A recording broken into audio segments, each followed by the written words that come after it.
Body heal again. Fuck. Just keeps on cover. Oh, I can't crouch here? Oh, okay.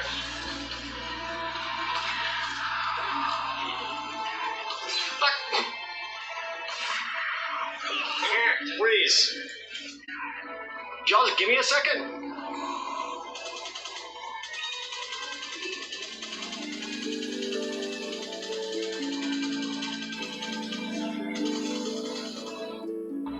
Hey, you did it.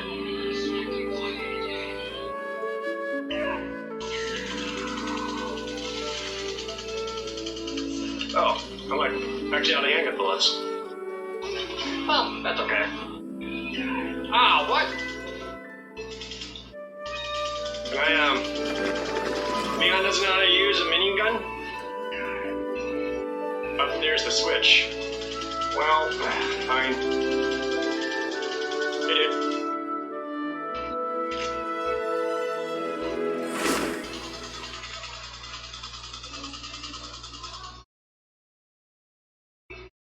And if I wanted to get over there, I would go.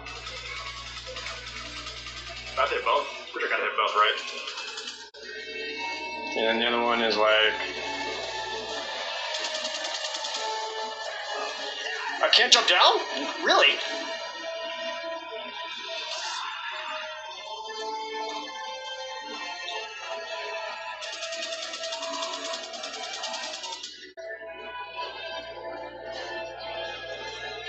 Oh, no, this is the very wrong way.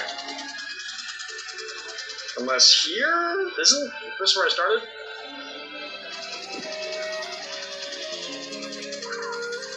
It sure is. Whoops. How did I get here? Oh no, but I do want to go this way. Okay. Is there a ladder here? No. Oh, it's not even locked, idiot.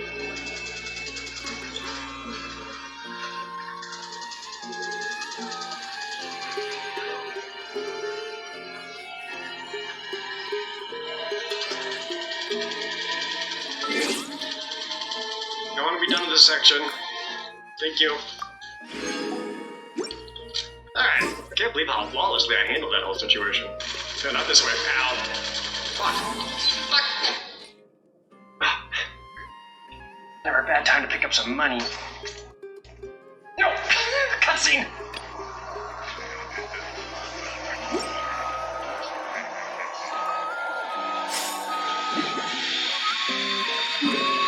Did you forget about me? I set the helicopter to silent mode.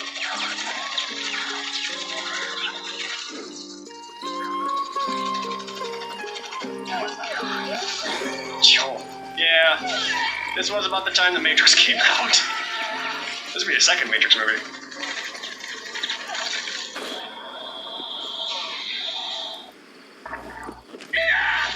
Oh, that guy got fucked.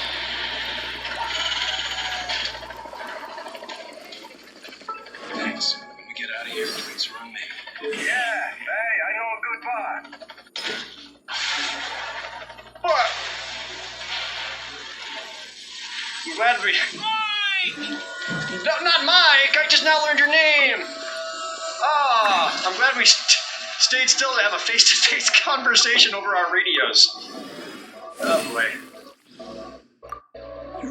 Me running around like, I'm starting to think no one's good at their job but me. That guy's getting a raise though, RPG guy. Hell yeah. Add Astra. I'm sorry, Leo. Sadler, you bastard! It's nothing to get all upset about.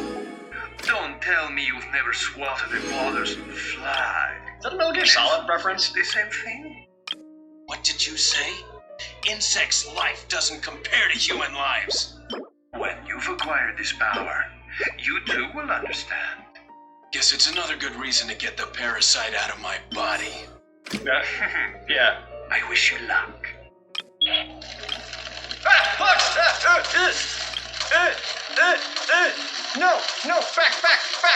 back!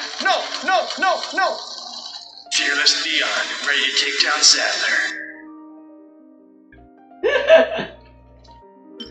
Don't forget save my money. Nice.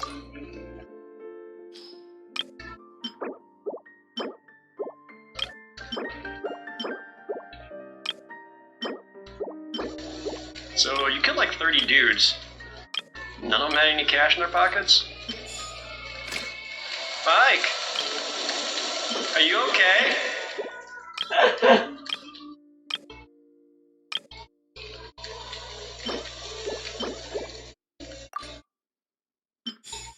Gotta be some of my kids' stuff around here, right?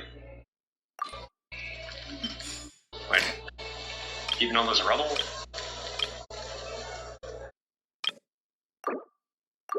Oh, barrel. Okay. Nice.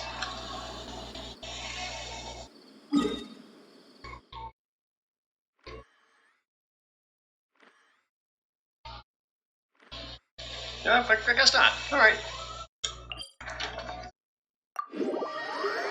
Okay, then it's... around here.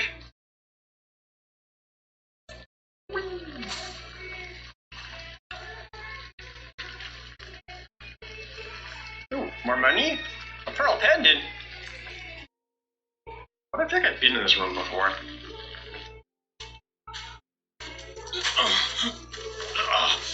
Oh, hey, Ada.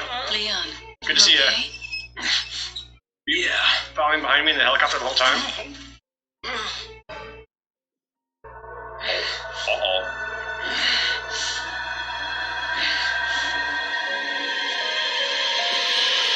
Uh-oh. Don't just choke me, Daddy Leon.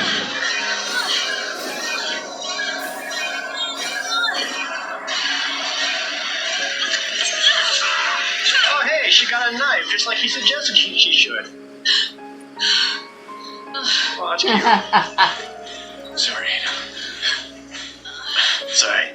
The sex god in me took over for a second. What's the recommended dosage for these? I don't know. Some? Yeah. But before that, I gotta save Ashley. Fine. Let's split up. Oh, okay. That's a good idea. I don't know why I haven't thought of that Oh before. my god. Call me?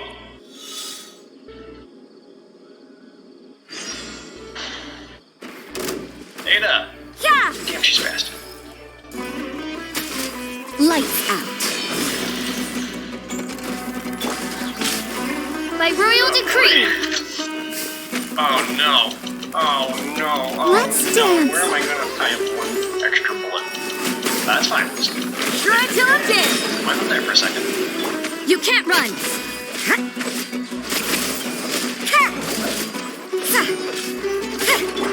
Midnight Phantasmagoria. Demon, it's fine. It's fine. Just save the game here. It's fine. Fine. Fine. I'm happy about it. It's fine. Thank you, Ada. Well, that was the whole helicopter section. So we still gotta get the virus out, find Ashley, kill Sadler, and we're good. As always, thank you guys so very much for watching. See you next time.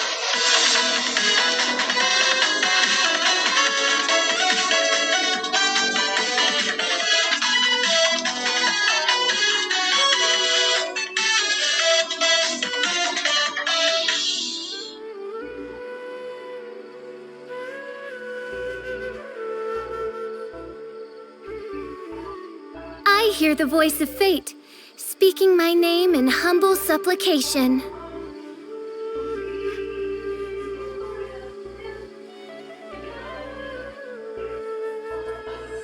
Here we go. 3, 2, 1, Tetris.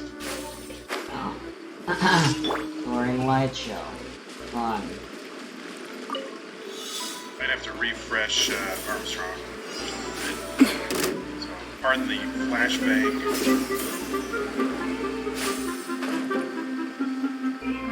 Alright. And we are underway. Leo on the board with the Tetris. Armstrong with the Tetris. Flashmonger. Oh my word. Is anybody in chat going to the Waco qualifier in January? I haven't 100% decided if I'm going to go.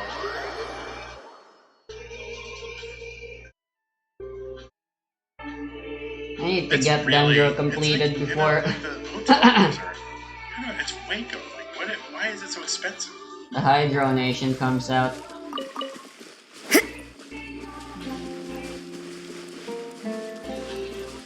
$69,000 for Armstrong, $95,000, and now $118 for Leo. I need some Right stamina. side. Smooth motion. I've just prepared your sticker package last night, so I'll be mailing that off Monday morning. Printing postage today. And there's a Vince for Leo. There it is. Amazing. And I prepared one for Doc Pie. So look at all these people in chat. They have ordered sticker packages. They're getting them mailed out on Monday. If you want the same thing to happen for you, use the stickers command and click on the link and go and support CTM. Get some stickers. 131 Armstrong, 211 for Leo. Judgment! Let the show begin. Ha! Shiver! Feel the beat! Ha! Yeah! Amp it up! No rest for the wicked. I knew your name from some other content. I know this. Ha! 176 from Armstrong, 259. Yeah, there's a lot of people who didn't put their, screen name, gamer tag, whatever. But I knew. I just remembered something. Being in my position here, you start to learn people's actual names. Alright, 224 Armstrong, 284 for Leo. When is Austin? I mean, Austin would be whenever that Gaming Fest is, which I think is third weekend of July, which is really the best time to be in Austin, right in the middle of July. It's like it's the worst time. It's so hot. 335 Leo, 272 Armstrong. It is the finals. It was really hot. Oh, the sun's out. This meteorological transformation is most splendid. Like a felicitous twist of fate in the face of certain doom. 60 for 78 lines. Big score here in Opens.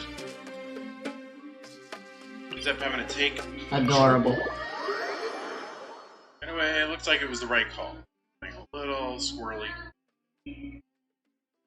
Another Tetris for Leo, 413.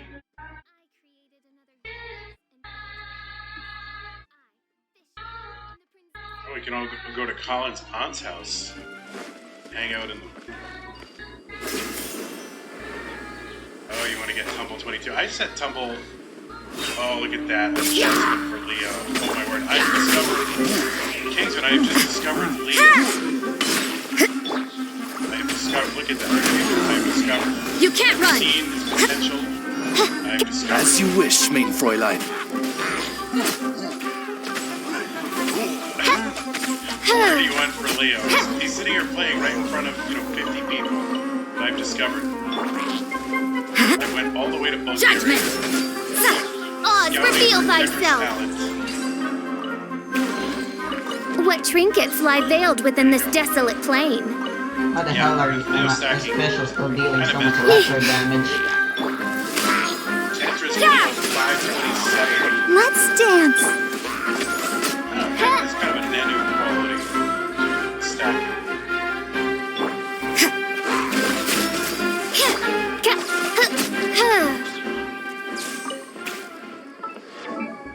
Alright, 552 Leo. I don't know. Seems kind of, Nanu Tristop. Look at that. Dang, I guess she really does just deal a lot of electro. And could deal potentially more if I wanted to. Yeah, we're gonna get Kingsman down in Texas. Kingsman, you have to come to Texas. I don't care if it's your anniversary or whatever, you're coming down there. Armstrong in a little bit of trouble as we approach the level 19 transition. Is set up with Lava Longbar right now. Gets that Tetris and looks like he'll be able to bring this down. Nice burn there to uncover the right side and start reestablishing. Well, go aggro there, column 8-9 with that L piece.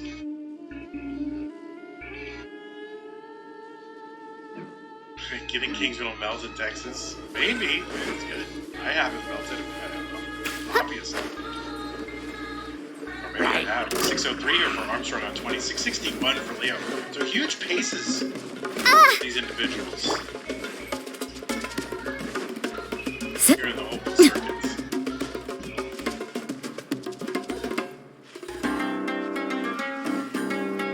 Alright, who's going to uncover the well? Armstrong. In a little bit. 9. Of a dig here. Oh no! I believe Armstrong is rolling, if I'm not mistaken. Am I incorrect? Maybe I'm not sure. Yeah, with that T over there to the right, almost certainly.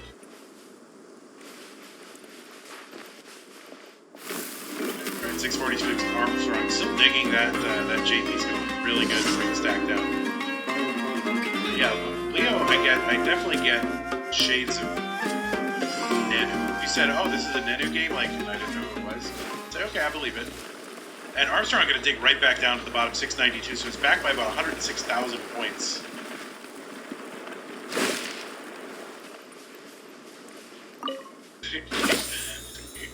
Kingsman is made of cheesecake? Oh my word.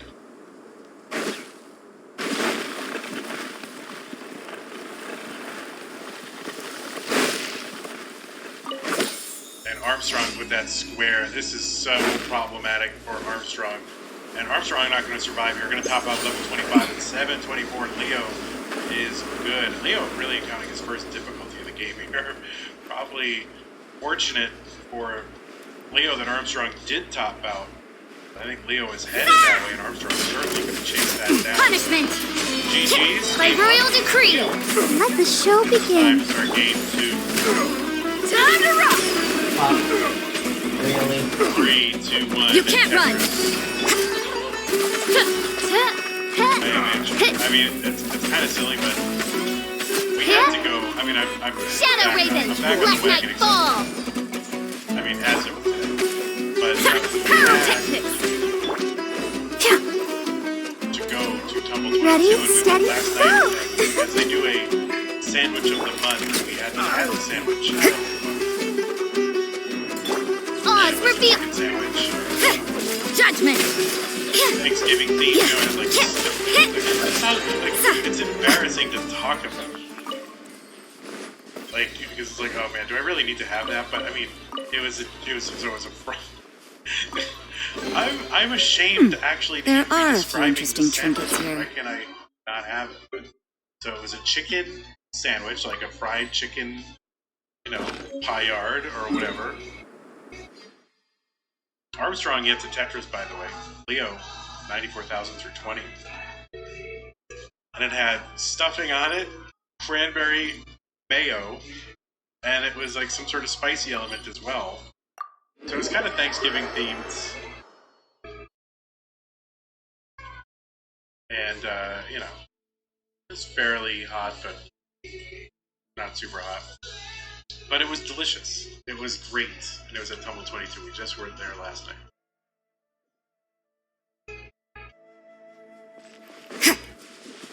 Alright, Leo 121.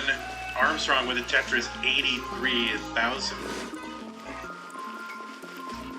And Leo taking the tucks. And by the way, may I compliment Leo's capture? Super clean. Thank you for completing Still playing on emulator? Yeah, it was good, but you know, I'm a little bit ashamed to describe this sandwich. Obviously, I do not need to be eating sandwiches, and it was like really just like 2 days after Thanksgiving. Do I really need it for Thanksgiving? Alright, we gotta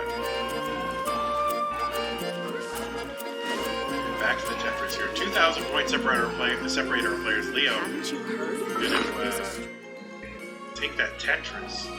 Homer says, "Where are you from?" Well, I live in Austin, Texas, but I am from Massachusetts,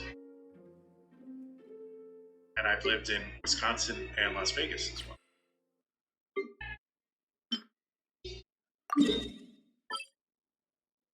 All right, Tetris for Leo, 227. 197. Everything is negotiable, except There overtime. it is, finally. Longbar, Oh, Bank, dude. Tetris, Armstrong, and another one. So back into the lead, Armstrong. You think the Pogbear sticker is still in the dumpster? I can go look if you'd like.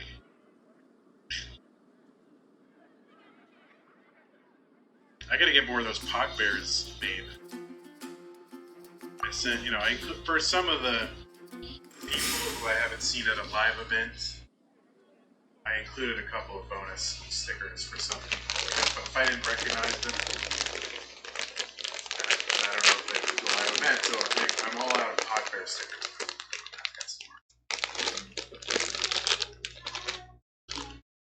Alright, 316 for Armstrong, 240 for Leo.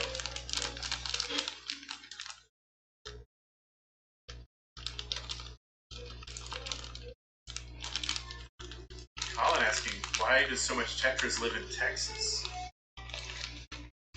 Well, it didn't used to be that way. It used to be California was, you had Jonas and Harry and Joseph, a bunch of other, players, but now, and I think, Vince lives out there, right? So, and Trey.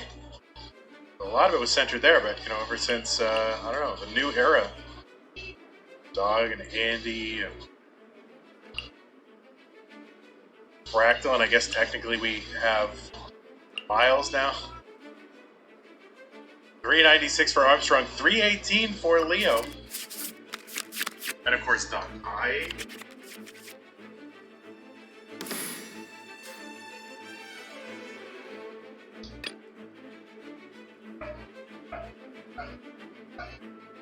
Sharky. The threads of your fate lie in my hands. And, Matt Martin's in Oklahoma, which is.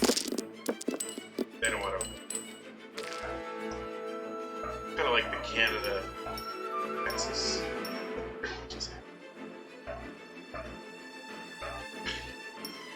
467 for Armstrong, 394 for Leo.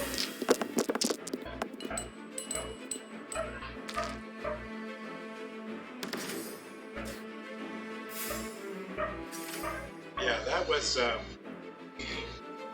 an interesting time to go to that stupid restaurant during the worker shortage. What a mess. We'll have to plan better. 466 into 19 for Leo. Love that flat burn with the LPs. And Armstrong into 19 at 559, so about a 90,000 point lead for Armstrong. Our number 5 seeds and 7 seeds going at it.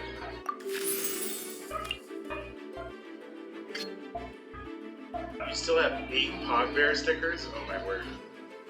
They were a bargain. By royal decree! $1 a piece. No inflation. There's inflation there.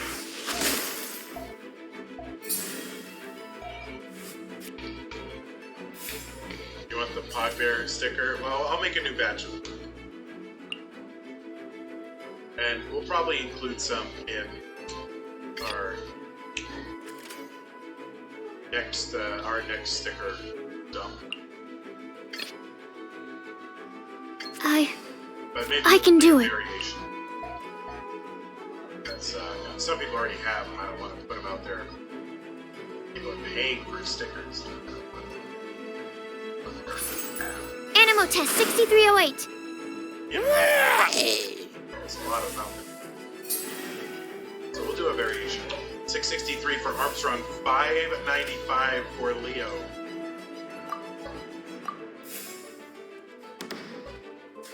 And Leo is kind of in trouble. Wait, there's a dirty triple That's very, very helpful for Leo. And Leo is back down to safety. Long bar over the left. Opens up the right and bang Tetris for Leo 639. So making progress, trying to cut into this lead for Armstrong, and is back by, you know, about a Tetris and less than a Tetris and a half.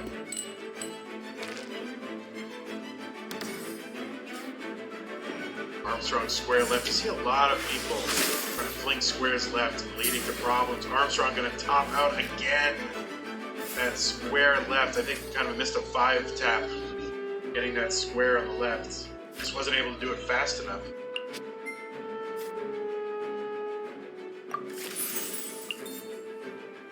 So there you go, Leo is good. He gets heart number 2.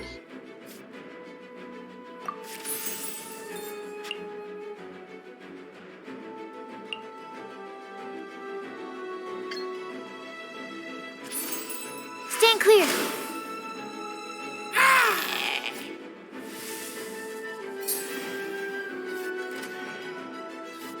Really?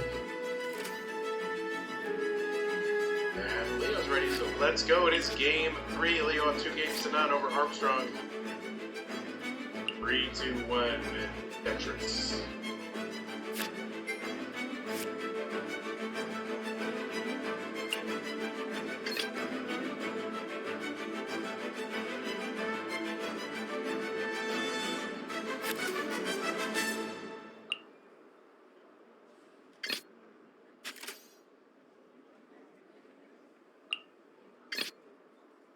In the name of the Prinzessin. Oh no, wait, that wasn't what I Alright, wanted. Tetris Armstrong. Whatever. Leo looking for Tetris number 1. A little bit crowded. There we go. Finally. For Leo and the Tetris. Good adjustments. My word. Look at, see what I'm saying? See what I'm saying? Very Nanu-like.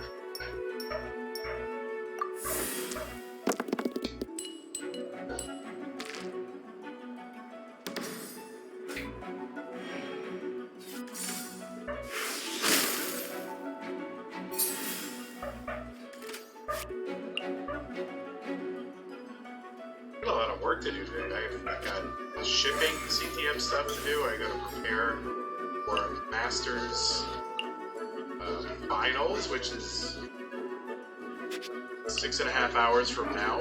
That takes like actual, like, I don't think it's work. What is this adjustment? Look at, bro.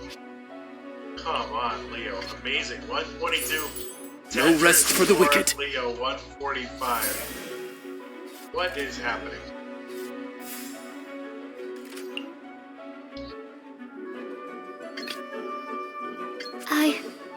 I can do it.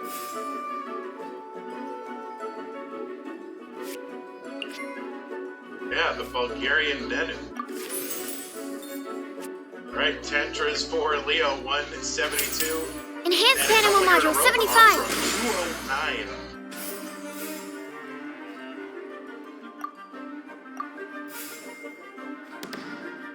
Yeah, it's, you know, it's been several months since I did any challengers or locals, futures, streams.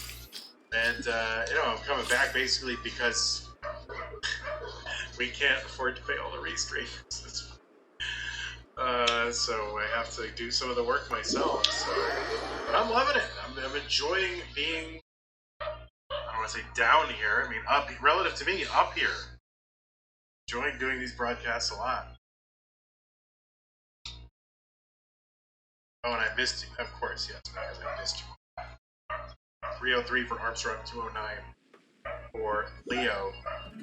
I don't know, I feel bad because I like to be able to keep those super streamers in streams and, you know, continue to pay them, but we are so not doing well. I don't know exactly why. I mean, we had a couple of expenditures come up, but it's a temporary condition.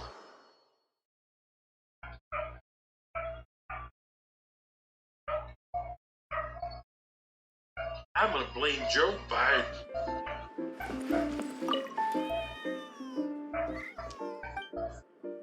I did that. That's right. Joe Biden sticker on my bank account, or the CTM bank account. Alright, $3.95 for Armstrong. Nice, flat stack. A little bit high, we get some Tetris. No problem.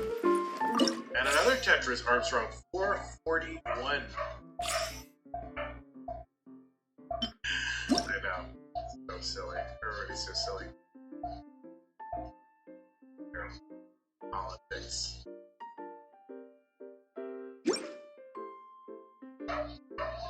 Alright, great series of birds here for Armstrong. 446.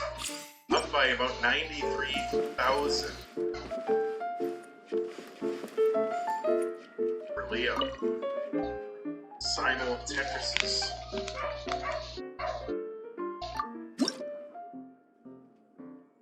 Oh, do we need a Joe Biden bear? We should have all the presidents, I think. Although that's very Beepo Monk-esque.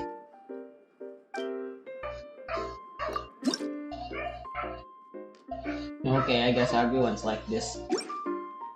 Although, you know, I guess I did make Joseph Bear, Boo Bear, back in the old Bear days. I did make those, so I mean, I guess I can't come down on Mark too hard.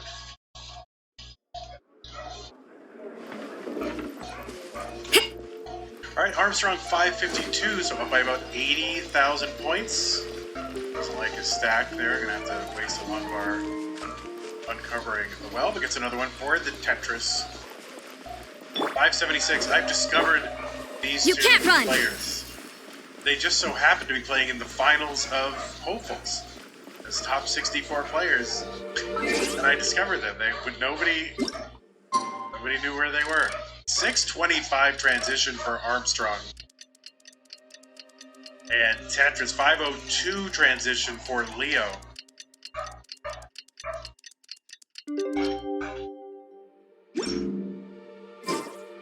Another Tetris Armstrong here into level 20.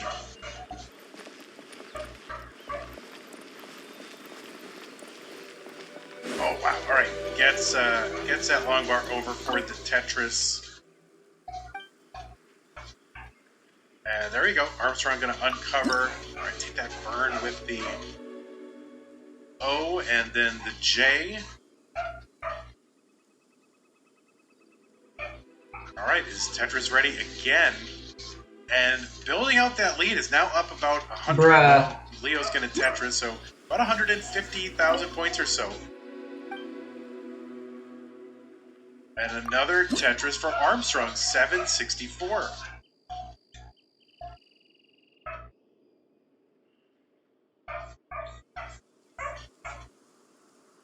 Another one, Armstrong, 793. Oh, Leo, long bar dependent, column 2, 3 rows off the bottom. Oh no, kind of put himself into that situation. And is not going to survive. Leo going to top out at 622. Armstrong is good. If you want to mullen this one, go ahead and mullen it. Bob Stove says, why so slow?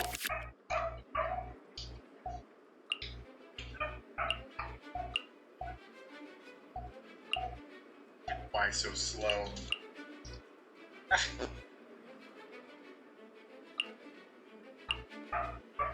No speed drop? What do you mean? I mean, it's classic NES Tetris, so it has its own mechanics.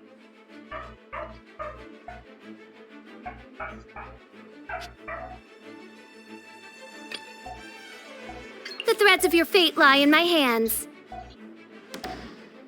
Pace dissipating a little bit. There's a Tetris at the bottom for level 26.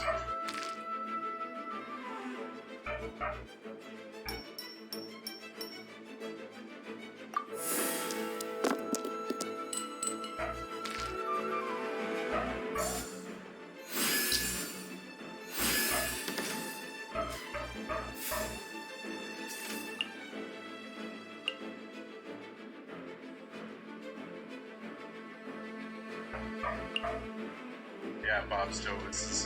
NES Tetris has its own difficulties and challenges. or to modern Tetris.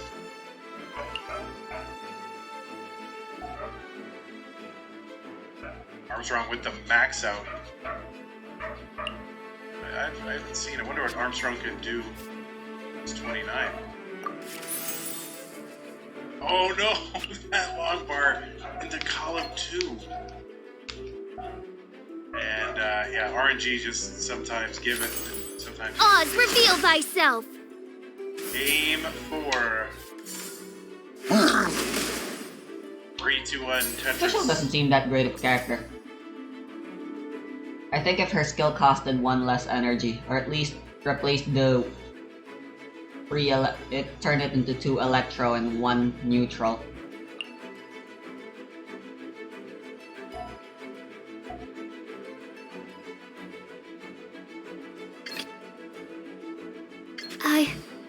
I can do it.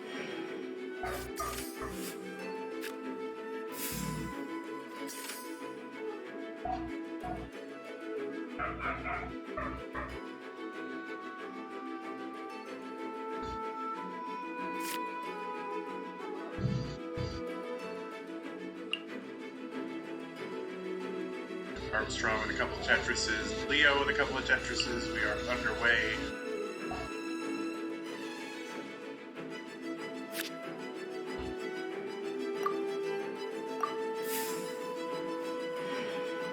Yeah, again, thanks to T-Drop for the contribution there via PayPal. I didn't see the notification in my email, but we'll make sure we get alerts fixed.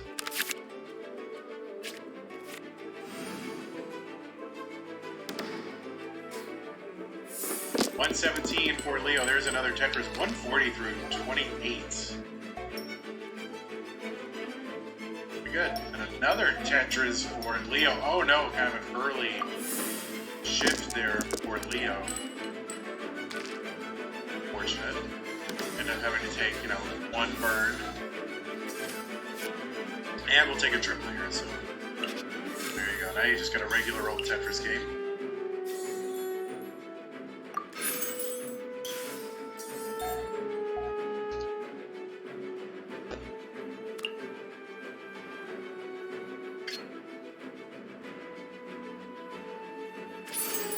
Absorption test. Alright, Armstrong 186, 174 for Leo. Armstrong gonna get that J piece to fill in that 3 wide gap at the top of the stack. And is now flinging pieces to the left, waiting for that long bar. Finally gets it in a great looking J piece for the middle of the stack and another long bar for a Tetris. Into the lead for Armstrong. T-Drop said, my donation message read, in a world full of fighters and warriors, be a gladiator today. Very wise words for a good friend, T-Drop. Reflect on those. Showered. I have not showered today. Yeah, I got up at 8:30 and I'm like, oh crap, I got CTM. And I had to do some prep. So I'm right in the middle of changing all the scenes for these other tournaments. Hopefuls. Where do we see elemental reactions? We're going to keep the same layout for a while, but I'm trying to make it easier on the restreamers. Super streamers. So my scenes are all kind of messed up, so I can stream. Where normally everything's all ready. Tetris for Leo, 343, 357 for Armstrong. So super close, and Armstrong actually back by 5 lines. So a little bit more of a lead.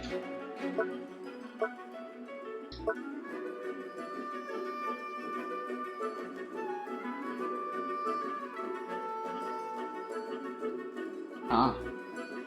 Switched out. Yeah, I don't really know the difference between fighters, warriors, and gladiators. I don't know where that quote is from. I'm sure it's from somewhere. I don't know where it's from.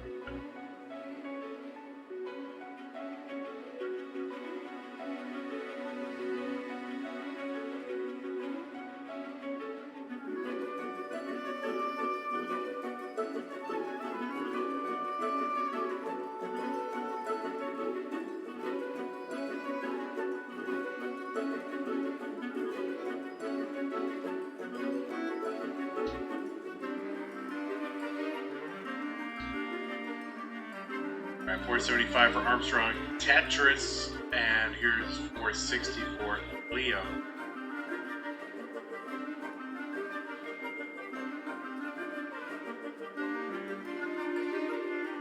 And Ryan is in chat. Ryan, unfortunately, was not able to make it in time for this meeting. That's chess or something. Interesting. Tetris Armstrong, 546 through 115. Another big pace for our good friend Armstrong. Leo set up in the center of the stack for a dirty Tetris and will get it.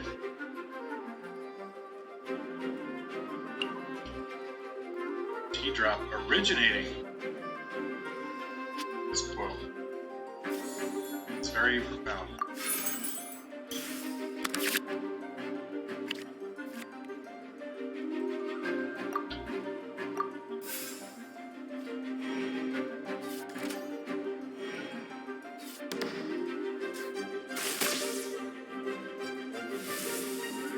Another dirty Tetris for Leo, 571, 619 transition for Armstrong. Second consecutive, I believe, 600K transition. Yo. And, you know, I discovered it. So, thank you for credit.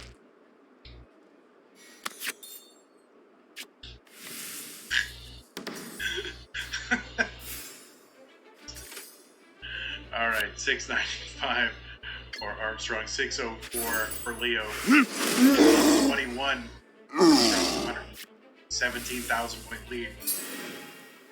That's right, Bandy was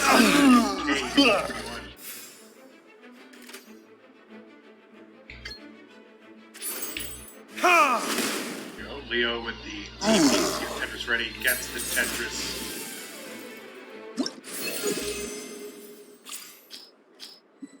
Yeah, Dylan just insane paces, but you know, just rollers doing roller things, I guess.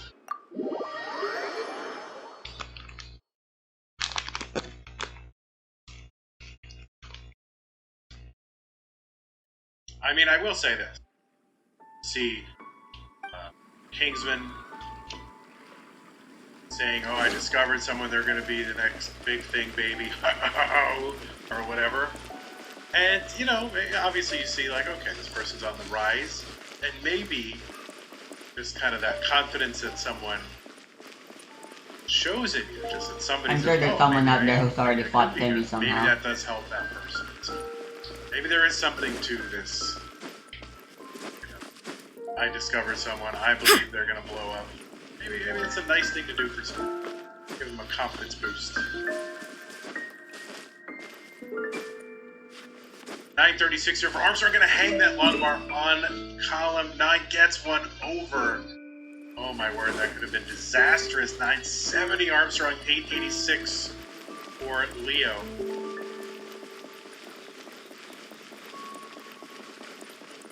So that's something that you play cards too.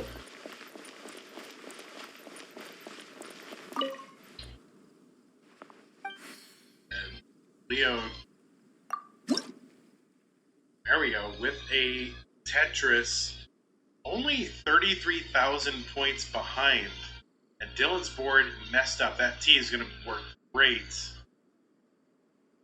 We get rid of a couple of lines here. And I see if Dylan... Yeah, it looks like maybe Dylan had thoughts about maybe setting up for 2. Gonna max out here. Armstrong here on 28. Leo with the max into the lead. But it's a few lines ahead. Now into Can't the exactly call this a 29. trading card game when you can't trade And cards. Armstrong getting each thrown, other. can't get the long bar over to the left. Oh no! And in the last few moments, It is Leo a competitive card get game, not a trading couple card of game. Tetrises overtake Armstrong. Looked like it was going to be Armstrong the whole way. Was building up high in 28, had to max out, and just couldn't get the bar. Oh my word, what a shocker. Armstrong was ahead like the entire time. Oh my word. and it is going to be Leo, who is your tournament winner. Here, don't go anywhere. Don't leave. I gotta fix it, but we gotta get you in your, we gotta get you lined up here. Here, don't start pumping your fist till you're in the shot. Alright, there you go. Yes. There you go. Congratulations, Leo. Let's finish this swiftly. That was crazy. Yeah, we definitely need to see more of that. Armstrong, GG's, you did awesome. I was so impressed. Especially those last two games. 600k plus transition. Powerful, collected. But it's going to be Leo who is your winner of the Classic Tetris Monthly full circuit for November 2022. Drinking that Bulgarian water right there. There's something in that water. And let me tell you, this is like Nenu Jr. in the making. 340 characters on trophies to go to Leo. You're going to make it into Futures next month. So you get a guaranteed spot. And that is there you go. Devon, man. That is the water you got to get. Devonator water. Hey everybody, this is your old pal Fayeweller, host of Classic Tetris Monthly, and I'm asking you to do me a favor. If you like this video, hit thumbs up. If you want to see more videos like it, please subscribe and bang that notification bell. Follow us on Twitch at twitch.tv/monthlytetris. Thank you, and have a nice day. We've been on DPI for many years.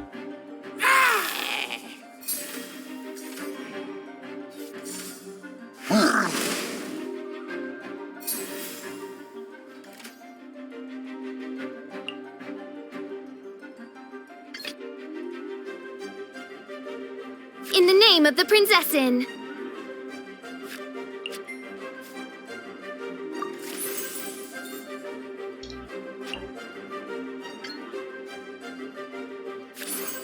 By royal decree.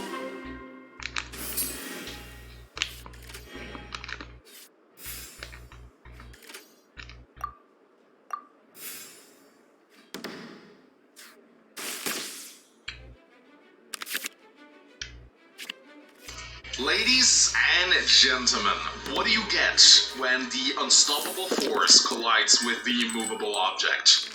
You get a damn good Advanced Wars match, and today we have a match of the highest caliber for you all. But not only that, we also have a clash of two completely different playstyles. In one corner, we have Star Flash. If you've been following competitive Advanced Wars, you should know who this guy is.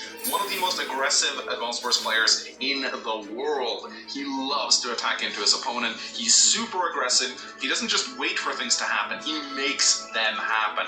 In a live match, I don't think anyone can touch this guy when he's at the top of his game. Because of his impatience, he does tend to make weird plays from time to time, but once he gets rolling, there are very few players who are able to stop him. I do believe he is one of the best pure attackers in the world. However, he is up against No, it's permanent. I never have to pay anything ever again for switching. This guy. He should need no introduction. Let's finish this swiftly. The best Advanced Wars player in the world. No one has been able to dethrone him as of yet. And he's also known for having some of the best defense in the entire community. This guy loves his artillery. He loves his walls. Like, attacking Inkugark is like ramming your face into a wall bricks. It's almost impossible to break through. This guy knows how to set up his defenses perfectly, and this is why I am so excited to cast this match, because we have the ultimate attacker versus the ultimate defender. And yeah, let's just see what happens. This is going to be absolutely insane. Just to demonstrate to you guys the caliber of this match, here is the all-time scoreboard. You can see that Inkugark sits solidly at number 1, and he's up against Starflash, who is number 3. Now, a bit of a fun fact, Inkugark is about to become the first player in the world to hit 1700 rating on Advanced Wars by Web. A very monumental feat. It's kind of insane to see Inkugark and Go 7 be so far ahead of the rest of the community. Like, they are like on a pedestal of their own, like far away in the distance. The problem is, when your rating is that high, you barely get points for winning. I think Inkugark gets like 1 or 2 points per victory he gets. So unless he matches up against Go 7, which, by the way, You guys should queue together and make it happen. He's gonna have to beat like a lot more opponents before he hits 1700, but it probably will happen soon because this guy just never loses. It's insane. Anyway, so this match is, it was on the Global League, and when I saw these two queue up against each other, I like instantly I was like, this is gonna be a banger. And this map is an interesting one. It's called Reforming. I think it's called Reforming.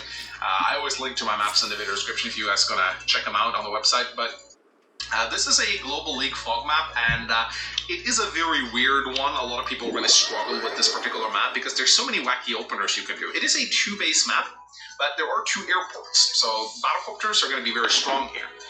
It's a deceptively open map in the center, but you do have these pipelines right here, which the conflicts tend to center around. So there tends to be a lot of units like clumping around these pipelines for defense, and then usually towards the late game you get like these big clashes in the center, which is very open, as you can see right here with these labs and the shoals and everything. But I think one of the reasons why people struggle playing on this map is because you have a lander. It's very uncommon to start with a lander, and this lander allows you to do many things. You can go and pick up this APC that you have on this island and bring it to the main front, so you can use it for transporting. You can also use it to transport your infantry over to this airport here early on, try to rush some battlecopters out. You also have this island right here, which has an enemy recon on it. So this recon not only scouts the opposing base, but it also prevents you from taking the airport early on. So you would definitely want to build an artillery to get rid of it, so that you can not only deny your opponent vision, but also get this property. You also have like this weird artillery unit that is like centered on this weird show line right here. And on its own, this artillery doesn't do much, but if your opponent manages to get vision of either of these 2 properties, you can deny them with this artillery, forcing your opponent to build a battlecopter to go take it out. And that's a big investment because you're losing out a lot of tempo if you do that, because you want the battlecopter to go into the center, not go down and deal with the artillery for like 2 or 3 turns. So it's in most of the matches that I see, this artillery tends to stay up for the entire match. They don't really get taken out because it's simply not worth it. But they are very annoying, and especially it's a bit of a noob trap. If you send your infantry down here, you capture this property, you forget about this recon, you get shot on. Has happened to me a few times. I'm ashamed to admit it, but it's a very it's an annoying map. It's a very annoying map, but it's also I do like it, but I also hate it at the same time. But I have a love-hate relationship with it overall. So I'm looking forward to seeing how these 2 titans open up their matches and how they deal with it, because I'm definitely going to be taking some notes from this match.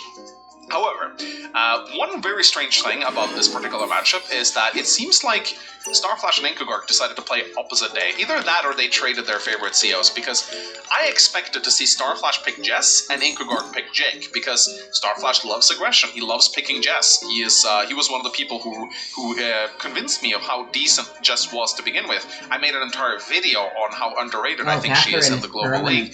I'll throw a link to it if you want to check it out. And on the other hand, Inkugark loves playing Jake because he gets that extended artillery range, and we all know Inkugark really loves his artillery. But no, they just decided to swap. So we have Inkugark as Jess and Starflash as Starflash as Jake, and it's really weird. It's really weird. I don't really know why they decided to do this. I don't know if this was some kind of internal agreement from them beforehand, or if they just decided to mix it up. Now, I will say, Jess is pretty good on this map because she's excellent at 2-base maps because there's less infantry, and Jess doesn't like infantry engagements, especially not against Jake, who can get that plains bonus. She can find herself very outmatched in like infantry-based capture battles. So she wants an all-out tank warfare, which is what you get with 2 bases. A lot of tanks get built there.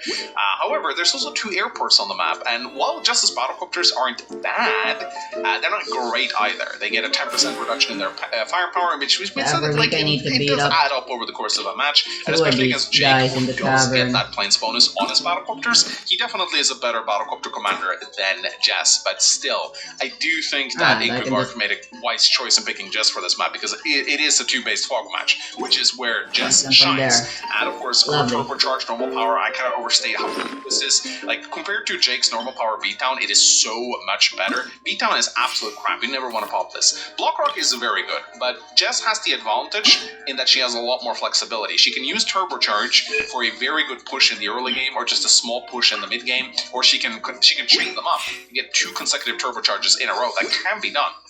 And her overdrive is also a fantastic pushing tool. I'd say Blockrock is slightly better because Jacob does get that extra indirect range, but But Overdrive is absolutely devastating. If you can pop that in the late game, 2 movement, so much firepower, you basically become max in tier 4 for a turn, which is crazy when you think about it. You can become max with good indirects. It's very hard to stand up against a Jess player popping Overdrive. So, yeah, the COs are announced, the players are introduced. I say we get into the match, ladies and gentlemen. Let's go! So, Starflash in the bottom left in the red trunks. Inkubark in the top right, in the green trunks. Let's see how they decide to open up their match. So obviously, tree and yeah, see, ladder movements are very important early on. I think Starflash is going to get the island. I think that's what he's going for. Either that, or he's just planning to do something with the lander. Let's see if they do the same thing. I also like to move this recon on top of this airport right here. Not only does it give more scouting range, but it also keeps the recon a little bit, makes it a little harder to kill. And Starflash also moving his artillery up here. This city is going to be captured before the comm tower, so that's what you want to focus on denying. So they're both pretty much doing the same thing, I think. No, oh, interesting. So Inkugark goes for... so this is a... I didn't see this for the first time I played this map, but this is a shoal tile actor. So Inkugark is actually going to snatch the APC immediately. It's interesting to see them both go such wildly different openers. But yeah, it looks like Starflash is going to bring the infantry along with the lander and get the APC up immediately, whereas Starflash is going to do that, whereas Inkugark is not. So already we see both players with my deck, doing the default name has openers. Inkugark fetching that APC immediately, but not sending an infantry to the island to cap that property. I mean, it's just one property, so it's not a big deal. You're going to get it eventually. Might be better to go for contested properties in the middle first. So, I heard that a lot of the Knights of Pavilions have been playing Genius Invocation TCG. I want to try too. Oh, could have boosted there, but I guess it wouldn't really matter. Yeah, it doesn't really matter. He's going for this property, so it doesn't really matter. But he has this APC here in range of the infantry that's going to come out of this base, so that's pretty good. Opening up some more infantry. Oh my. She's a fucking staller. Okay, so now he goes for the island property as well. Are you serious right now? Oh, I am so gonna freaking murder. APC down perfectly to transport this particular infantry right here. Either player rushing their airport immediately off the map here, rather going for economic-based capture games. Yeah, Starflash is actually not going this airport at all. He's gonna go for this property right here. And one thing that is kind of tricky on this map is the threads of your fate lie in my hands. These two properties are very hard to defend, and they will more often than not be taken by the enemy. And same here for green player with these two properties right here. Very hard to hold on to them because the opponent will come from 2 different sides here and attack you. So it's I reroll the ammo for sure. I'll keep them. Never know. Oh my. Still there's infantry out of both players. No early recons, no early artillery. Just infantry, and Inkugark goes straight for this property in the center here, and gets a little boost. That's a beautiful boost right there, you see that? So not only does he get this property, but he also ensures that this infantry can start capturing this property later on, so that's great. And here we go, Inkugark's first artillery, the first of many, I'd say. He does love his artillery. I'm expecting Starflash to build one as well, though. Because again, you want to take out this recon as quickly as possible. You don't want to give your opponent more scouting information than necessary. For them to be able to see all of the units you build is devastating. Even if it's just infantry, that means they know where the infantry is going to come. They know that the infantry is going this way. They can get a perfect count, and you definitely want to take out this recon. No rest for the wicked. Otherwise, they'll know exactly what's coming their way, and good players will always utilize scouting to the max. So yeah, both players opening up early artillery. I think you get hints, but you will never actually exactly know everything in their deck, huh? Possible, like how Inkugark moves this recon up there just to get us, just to scout this one property, just in case our opponent is trying to capture it. I don't think he will though. And oh boy, Inkugark being forward with his APC right here. Hey, look at that. Not bad. So he actually moves this. Okay, so he's very aggressive here. I can do it. Now this artillery is in range of this recon, but it does take mission. Alright, it's a fast action now. Hell yeah. Here, prepared to move them out the next turn to get some additional scouting. Absorption test. Doing that, interestingly enough. Well, he can still scout with this infantry if it moves down here. Infantry have 2 vision, so this should be fine. And Inkugark opens up a recon. So let's see what Starflash decides to do. He too goes to deny get the recon as early as possible. Gets to drop this property before the airport. I kind of like that. That's nice. Now you can try and hold on to that. Now people will go for the airport, obviously. The full players just utilizing their FAC very effectively here. You can also use the sniper to transport ground units. It's not always worth it, but if you need to get something like an artillery or a rocket up here quickly, it can be done. So here we go. Oh, nice. If you are actually using this mount to scout the recon, that's actually pretty smart. I want the Noel. So there we go. Yeah, both players just trying to grab onto the city as early as possible. And it looks like Ingvar has his eyes set on this island as well. I think Starflash is definitely going to do the same thing. That was kind of weird. Oh, never mind. I thought he got shot up, but no, you just press wait. Interesting. Many players will press wait on these units so they Only can cycle two. and see that they moved over units. Actually, that is the standard, right? Yeah, my bad. Make sure you moved all your units before press enter. It can be kind of devastating if you don't. So there we go. Both of these recons are going to die on the next turn now. And Starflash doing a cute little infantry boost on the mountain here. I love to see it. I love how I've gone from hating boosting to absolutely loving it. It's just a fun little maneuver, you know? So, now Starflash sees that infantry is at his doorstep. Ingvar is capturing this property. He's going to get it. There's nothing Starflash can do. Also, look how this APC can beautifully deny any units from going through here. Obviously, there are tanks in the vicinity, so Ingvar needs to pull it back soon. But this area, these two areas right here are so cramped. So many like, good positions for artillery. This particular forest, such a good position for your artillery, because in order to scout it, you need to move right next to it. And if you then keep an infantry here, literally, it's impossible to get rid of it unless you have artillery of your own. So I should have gotten rid of my Electros as well. Whoops, my bad. Okay, Starflash is going I'm only focusing on an ammo attack now. Rain outlines your fate. Whoops. I need to be a bit more patient with how I spend my cards. Sends his recon in to get some scouting intel, see what Starflash is up to. Moving his embassy here. Just, I don't really think this is going to do much, but, oh well. I mean, he's forcing Starflash to attack from a road if he wants to attack, but I don't think he wants to attack at this point.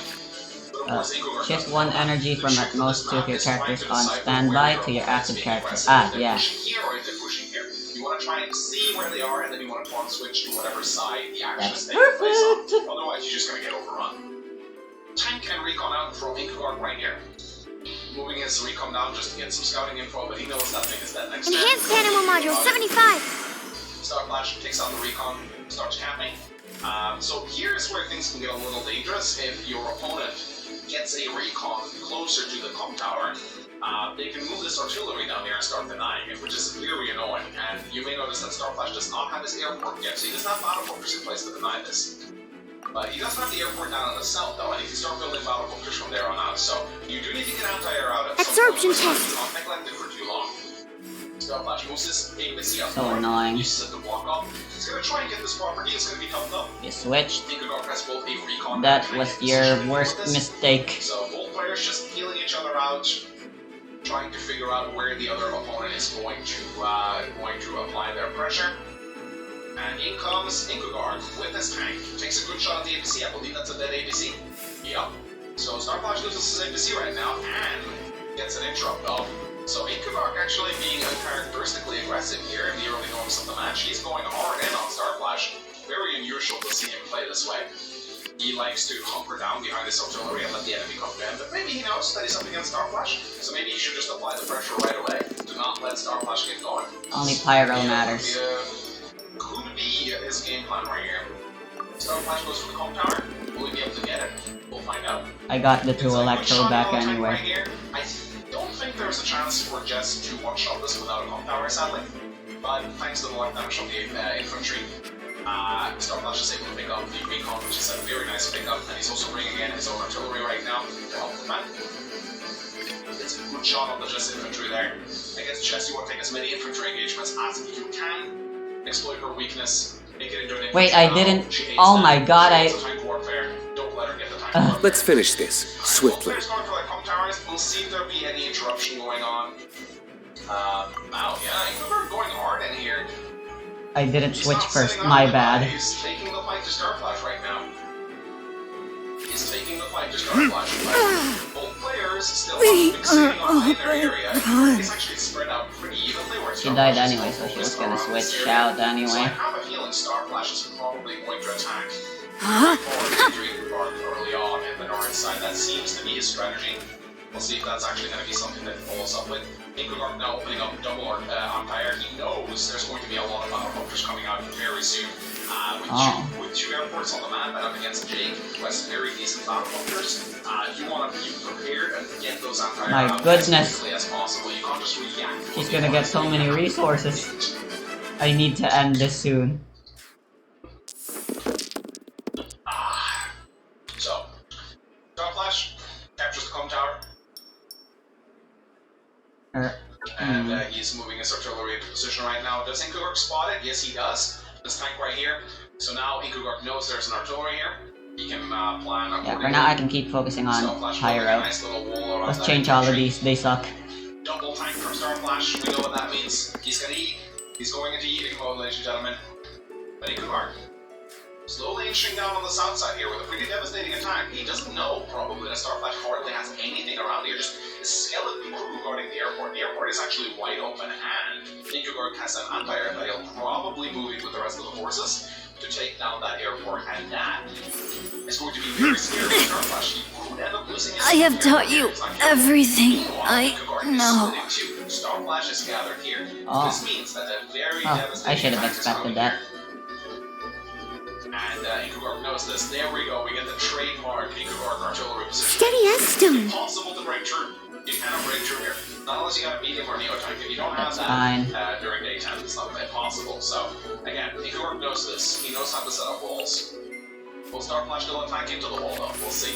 Comes with a battlecopter. Never shy away from building battlecopters as jets. She can still make things happen with Oh them. my. The big mistake is to never build battlecopters because oh no, they got a 10% corruption penalty. Oh, now I can't build them. Just 10%, guys. They can still do their job well. And with a com tower, they're effectively as good as a regular battlecopter. So not really that big of a deal. What the hell? But yeah, Starflash I thought is Crystallized could lining up only the stack attack. 2 times. You can tell he wants to go aggressive here. He sees that Inkugard has a wall in preparation, but he's Starflash. He attacks into everything. So I don't think he's going to shy away from this. However, he does need to be careful here. But the thing is, Starflash now sees that Inkugard has a pretty considerable force moving down to his airport. Right? Well, maybe he doesn't see it, but he sees the recon here. And I think he saw some of the units as well earlier. No, if Deluxe can tank an attack. Surmise that Inkugard might have a split up his forces, which means that it's the perfect time for him to strike. Let's see what happens. Yeah, I'm retreating. Inkugard moves in. Yeah, now Starflash definitely sees it. He sees Empire, he sees recons. He knows that an attack is coming on his south side right now. So there's two things he can do. No, wait. Either way, I think one of my characters are gonna die. Full out aggressive in the north. Let's see what Whatever, he just decides break to the do. shield. But Inkugard now, setting up that wall. Is it a perfect wall though? It doesn't look like a perfect wall. Oh, We'll she ended. see. I mean, I do think Starflash can push through there. Inkugard goes a second battlecopter to defend. And here we go. Day 12. This is the big turn. I think this is where Starflash needs to make up his mind. Is he going to attack or is he going to retreat? Let's see what happens. He joined caps. Brings his tanks in. I think he's definitely going for the attack here. Battlecopter coming in now. He can't build battlecopters here because it's locked down by the Empire. I wonder if maybe Inkugard made a mistake showing his Empire just that much. Might have been better to keep it hidden and bank on Starflash building a battlecopter here and then take it out immediately. But Starflash is definitely not. He's going in for the attack, ladies and gentlemen. Here we go. He's in Yeeton mode. He's in Yeeton mode. Oh boy, here we go. Yeah, he's just Oh boy, I'm in for it. First into Inkugard's artillery wall. He's saying, okay, bring it on, Inkugard. I can take your attack and then I'll shellac you on the next turn. Look how many more units he has compared to Inkugard here. Yes, Inkugard is a solid defender, no. but can you really hold out against such a superior force? We'll see. So Inkugard's still poking ahead. He doesn't know that there's like no units around here. For all he knows, there could be tons of units hiding around here, but he doesn't know. You can see how careful I just need to win, there's no other bonuses. Alright, I can let Deluxe die then. But he's super cautious here. He doesn't know that Starflash doesn't have anything in this area. He even brings in a lantern for some reason, maybe to block here. I mean, this is an interesting use of the lantern. It can't be actually used to block units coming through here, so I think you could definitely try it. Here we we Why go. not? Ikugard, he is moving back. Interesting choice using the battlecopter to interrupt the camp. Verdict is- Gambling on the fact that Starflash won't have an Empire. I am a disgrace to to the knights. This tank has moved, it just didn't register. This will happen a couple of times, so I do apologize for that. It will correct itself Hurrah. again, though. So Ikugard joining his What my opponent? Oops. yeah, there's two tanks that haven't been registered as moving. I'll They do use better the next time. turrets that they'll fix themselves. Please There don't. we go. So yeah, apologies about that. The replay viewer has been a little janky as of late after the most recent update. I hope this is something that gets fixed soon. It seems to miss certain unit movements at times. My deck is probably gonna look like Noel's in the future, though. Yeah, so Ikugard, he recognizes that this attack is scary as hell, and so he moves back as much as possible, but he does expend the battlecopter to interrupt here. I think he's gambling on the fact that Starflash may not have an anti-air position, and thinking that maybe he can get away with it, but it's gonna cost him. It's gonna cost him a battlecopter. It's a gamble that didn't end up paying off. But yeah, Starflash is I'll like, get okay, this card alright, first. you pull back, I push forward. Sadly, can't get through here. Starflash doesn't have the battlecopters to break this wall, but he will soon. And he has his own artillery joining in on the attack here, and he will get 2 properties out of this. Alright, So, yeah, again, just once one again, more. this tank didn't register its movement. I think it's moved over here. Kind of annoying, but, you know, I'll point it out whenever it happens. So, yeah, there we go. Yeah, I moved it over here. So, again, yeah, Starflash is going all in at this point. He's like, okay. Ikugard still being super cautious here. He still doesn't know that there's no unit, but now he knows. Now he sees that there's just a single tank and a recon here. So I feel like he's going to be a lot more willing to attack now. So he shoots with his artillery, moves in with the battlecopter, and here comes the turbocharge. This is what makes Jess so scary. This normal power is so good. Look at that extra movement, the firepower. Boom! Is he actually going to get that artillery? Yes, he's going to shoot at it with a recon. The medium tank is coming in now, and then again, just look at this defense from Ikugard. It is so hard to attack into the sky. He knows exactly how to position his units. Now using the lander to boost his infantry forward. Setting up his... Look how this guy's so patient. He's so patient. He I'm never not playing against him. Oops. Even when even when he knows he's not up against much, he refuses to give away his position. So here we go. Look at how annoying this APC is, completely guarding its artillery too. Starflash goes straight into that artillery trap. And here comes the block rock. This is a scary power. Now, Ikugard does have his own power active right now, which means that he does get that 10% passive defense, but it doesn't matter though. Tank complains. Look at that. Look at the firepower. Uses the lander to block. Takes out a battlecopter. Very nice. Goes again for the capture. Let's finish this swiftly. Battlecopter attack. Incredibly nice. Oh, look at that. Beautiful attack from Starflash. Sadly doesn't get the planes bonus on the last tank there, but gets it, bonus it down in the city, which is kind of nice. And, ooh, okay, interesting. He really doesn't want to give Ikugard that airport, and I kind of understand why. He's building a lot of tanks now, but this is a scary attack from Ikugard. I think this is going to be tough for him for Starflash to defend against. So, yeah, let's see what Ikugard says to do. This pipe seam has been broken down, but the replay viewer doesn't register it. Sorry for the confusion. But I don't know when Ikugard blasted it open, but it must have been a little while ago, because I don't remember seeing it. But they just blasted open again. This medium tank should register itself, but I'm pretty sure he plugged it down right here. Again, Demon Hunter, please fix. Oh, they only have 3 HP. The latest pipe Oops. seems to have broken something with the replay viewer. It doesn't register all forms of movement. Rocket from Ikugard, ladies and gentlemen. The rocket. That's how you know this guy is ready to defend. Artillery? Oh no. He built the rocket against Starflash. Could be considered the definition of insanity to build the rocket against the most aggressive player in the world, but that's just how confident Ikugard is. I was like, haha, big damage I can go burn with the starting hand. But then there's just a bunch of hail trolls.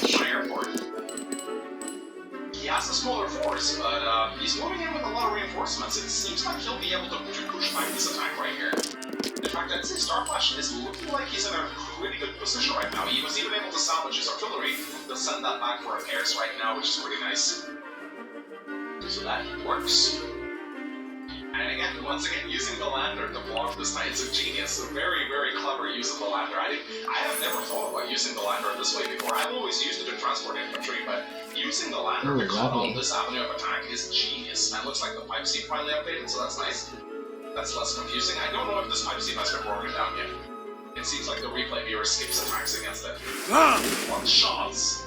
Yeah, just artillery with a cone power, one-shotting infantry. Pretty devastating. So it looks like Ingvar is now getting ready for an attack in the center. Sending his forces back for repairs. The rocket is now in position as well. This rocket is very valuable. But The threads of your fate lie in my hands. Sword, because if it gets taken out, that pretty much means Starflash wins the match because it is just that valuable. But I like that he has it. Because this rocket just allows him some crazy defensive opportunities against Starflash. And he knows that Starflash is the kind of guy that yeet into anything. Just look at how Starflash is eating right now. He is just eating. He's like, no, I'm not gonna let you retreat. I'm gonna kill you. I summon Starflash thee! is out for blood. My goodness, this guy's out for blood. Yeah, now he's shifting a lot of his forces to the south. He's hoping to catch Ingvar while he's retreating. Maybe he can cut off a considerable amount of his forces. Yeah, he's moving everything down south right now. He is in full pursuit mode. He realizes he's not taking this airport, so he might as well conquer it in the center and get ready. So, yeah. But Ingvar's like, okay, you want to pursue me into my artillery? Alright, I'll stop and shoot on you then. I'll just place a wall here that you won't be able to breach, or will you? This rocket is out of position though. It's gonna take a while for this rocket to be able to reach all the way down. So, but it's slowly but surely, it'll make its way down here. So yeah, look at that, Ingvar setting up the perfect defense against Starflash. Now Starflash getting cheeky again, he's like, oh, city, I'll get this city. Moves in with the recon, he now sees the rocket, he knows there's a rocket here, so he knows he has a very limited window to attack south, and you can see he's going for it. Starflash, okay, alright, I see a rocket, I'm just gonna go balls to the wall, and that's exactly what he's doing. This is traditional classic Starflash eating right here, he's just going all in. It's such a treat seeing Starflash attack, I love seeing his attack scene. Oh, I can do it. Good. I'm just making the most of his units and just punching through his opponent's wall.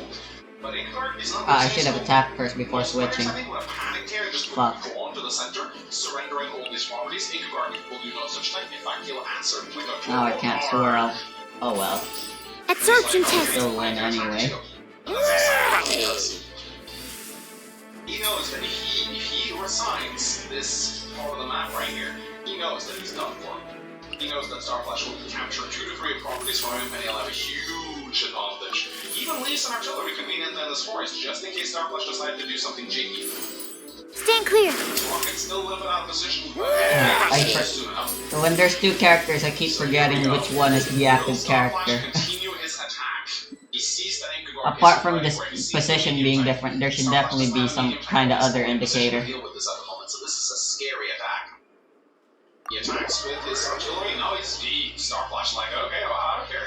I'm gonna go for it. He's going for it. Oh my goodness.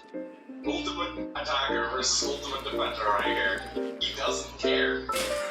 Alright, we're not quite done yet. That's a pretty scary attack now, but I want to see if I can get new character cards. Very similar. And Starflash is sitting on that plot rock right now. He hasn't popped it yet. I'm very surprised as to why he didn't pop it. Maybe he didn't see enough opportunities to use it. He could have very easily popped it the previous turn, but doesn't care. Apparently he's saving it for a bigger push. But yeah, Ingvar's not really relenting. He's keeping up his defenses, he's not withdrawing, but he's not attacking either. He's just solidifying his position in the south here. This rocket is now not quite in position yet, but it's starting to get into a position where it will be very hard to deal with. And Starflash surely knows this. So right now, Starflash has to make a crucial decision. Is he going to attack or defend? He is actually pulling back, I think. Or is... Nope. No, never mind. He's Starflash. He's just gonna keep attacking. Wow. Alright, takes out a helicopter. I need water.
Yeah, if I win against characters here, I can get them. Who do I want to invite, though?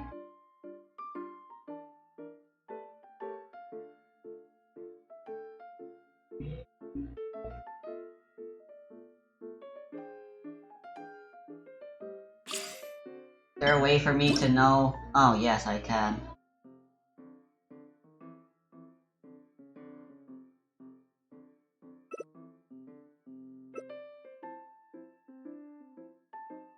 Ooh.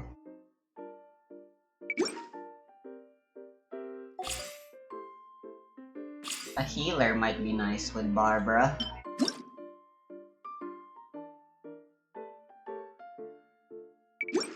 That's if I wanna commit to full stall, which that'll take a while. That would be Barbara, Noelle, and then I guess Fischl can do. That's the third character there.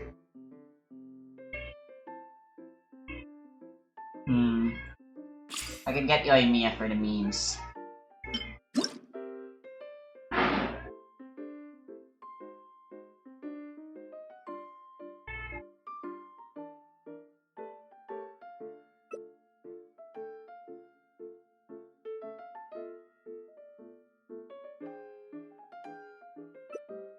My god, even in the card game, she sucks ass.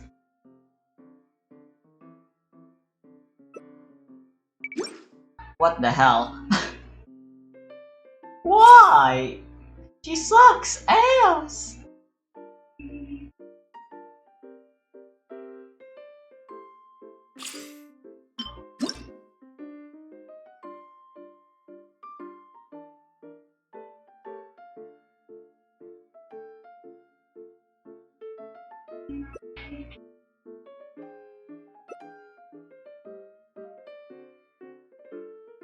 Oh, she's got 4 attacks. 5 energy. Jesus Christ, Ganyu is good. That's all hell.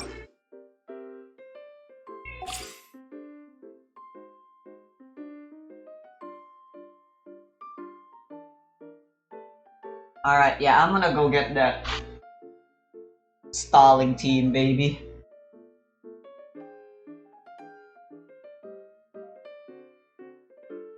Let's go fight Barbara and Noelle.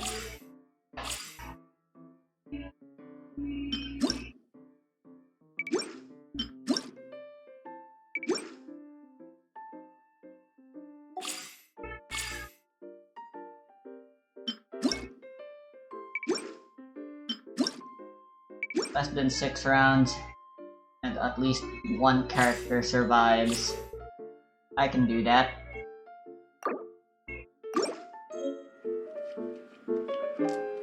Yo, I just fought you a little while ago, but let's fight again. Oh, understood. I'll do my best.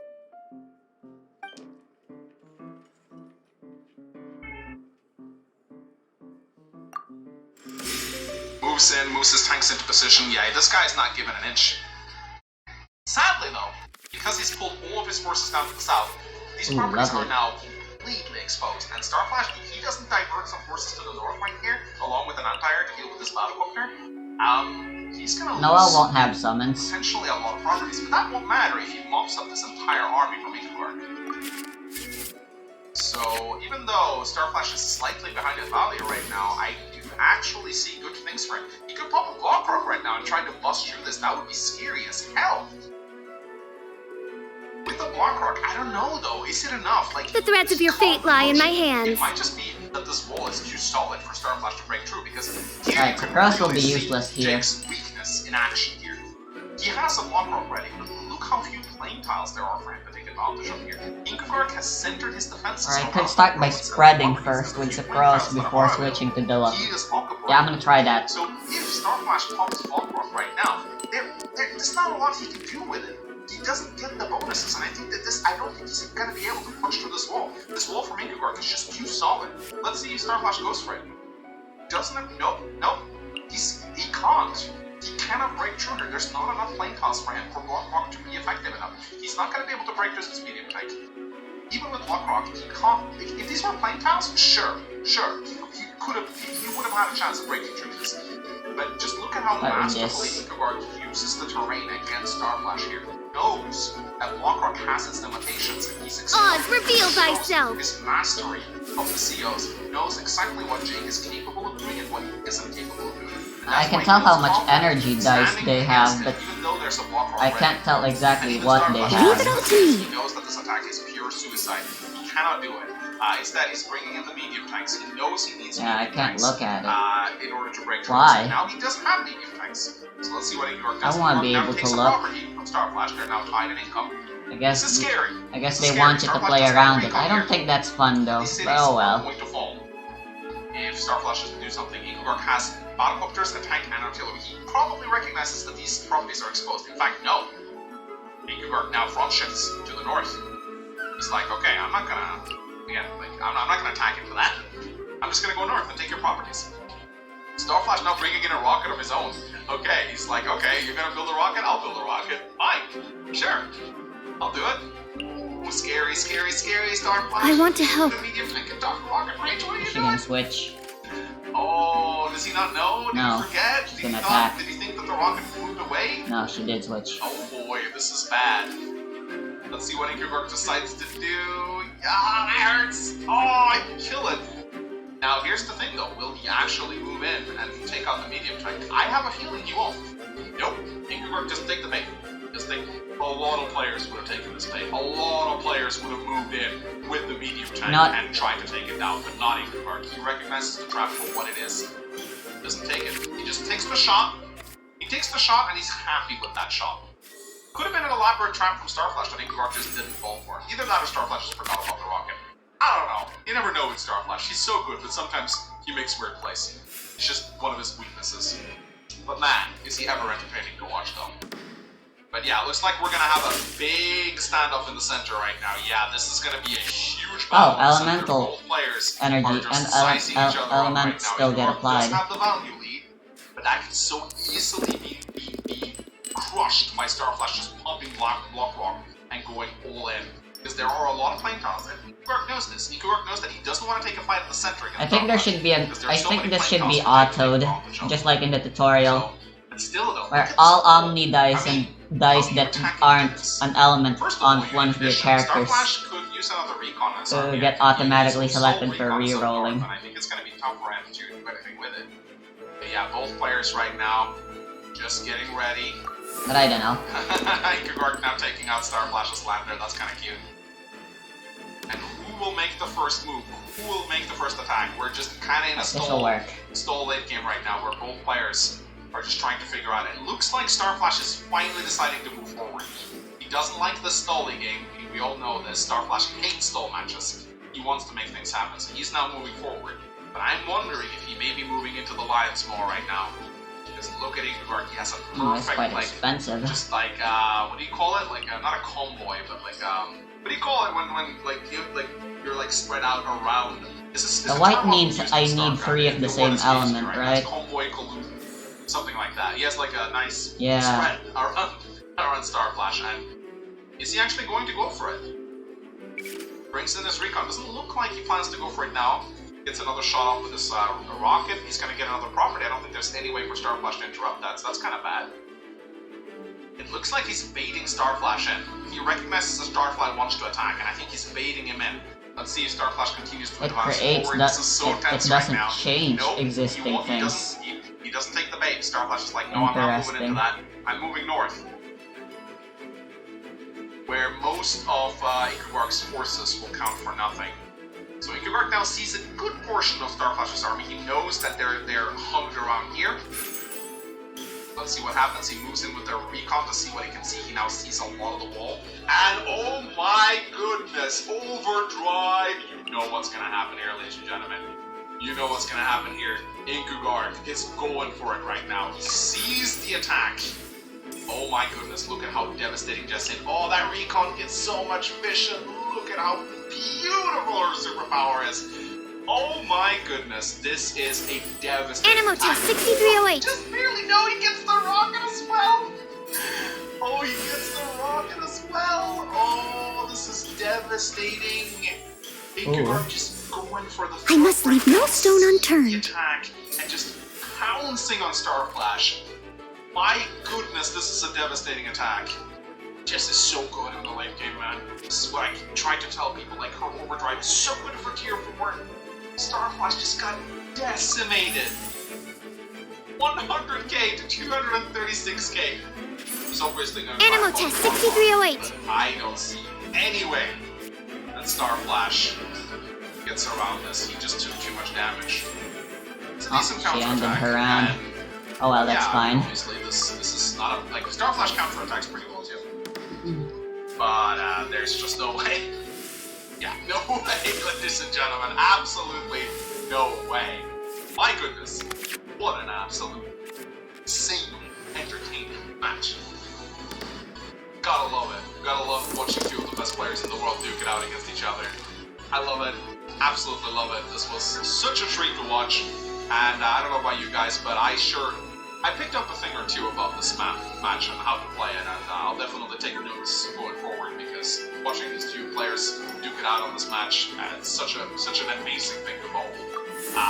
Starflash, man, he's so good, but Igor, he's in a league of his own. Like, I feel like he's also gotten more aggressive lately. Igor's known for being this very stolly, passive player, but I feel like as of late, Igor has also gotten more aggressive. He's much more fond of, like, attacking.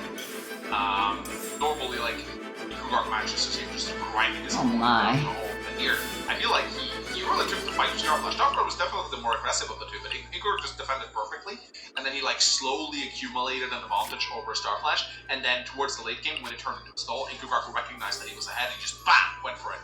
And just completely took out Starflash. A masterful display of advanced sword skill right here. Anyway, guys, I hope you enjoyed this match. I certainly enjoyed casting it. Let me know what you thought about it in the comment section. No? And I shall see you guys next time! Bye-bye! Like, comment, subscribe, all that good stuff.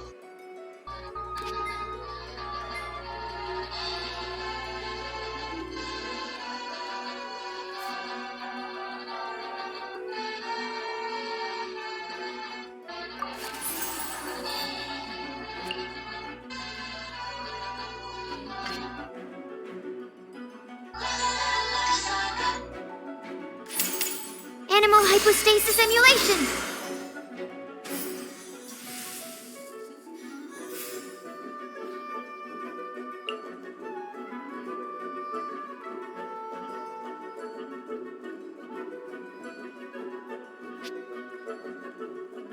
Oh, she ended her round. Most troublesome.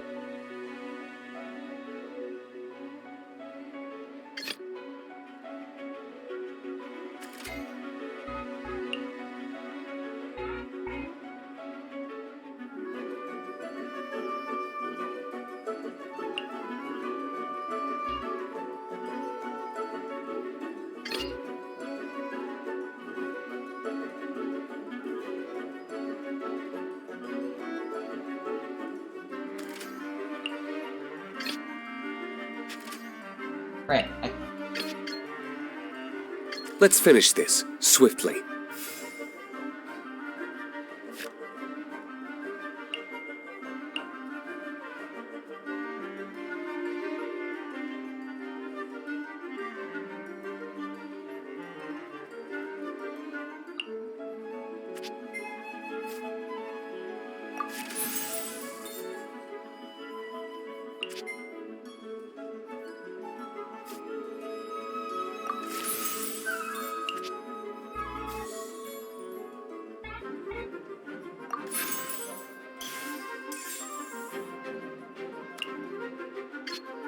You need to die.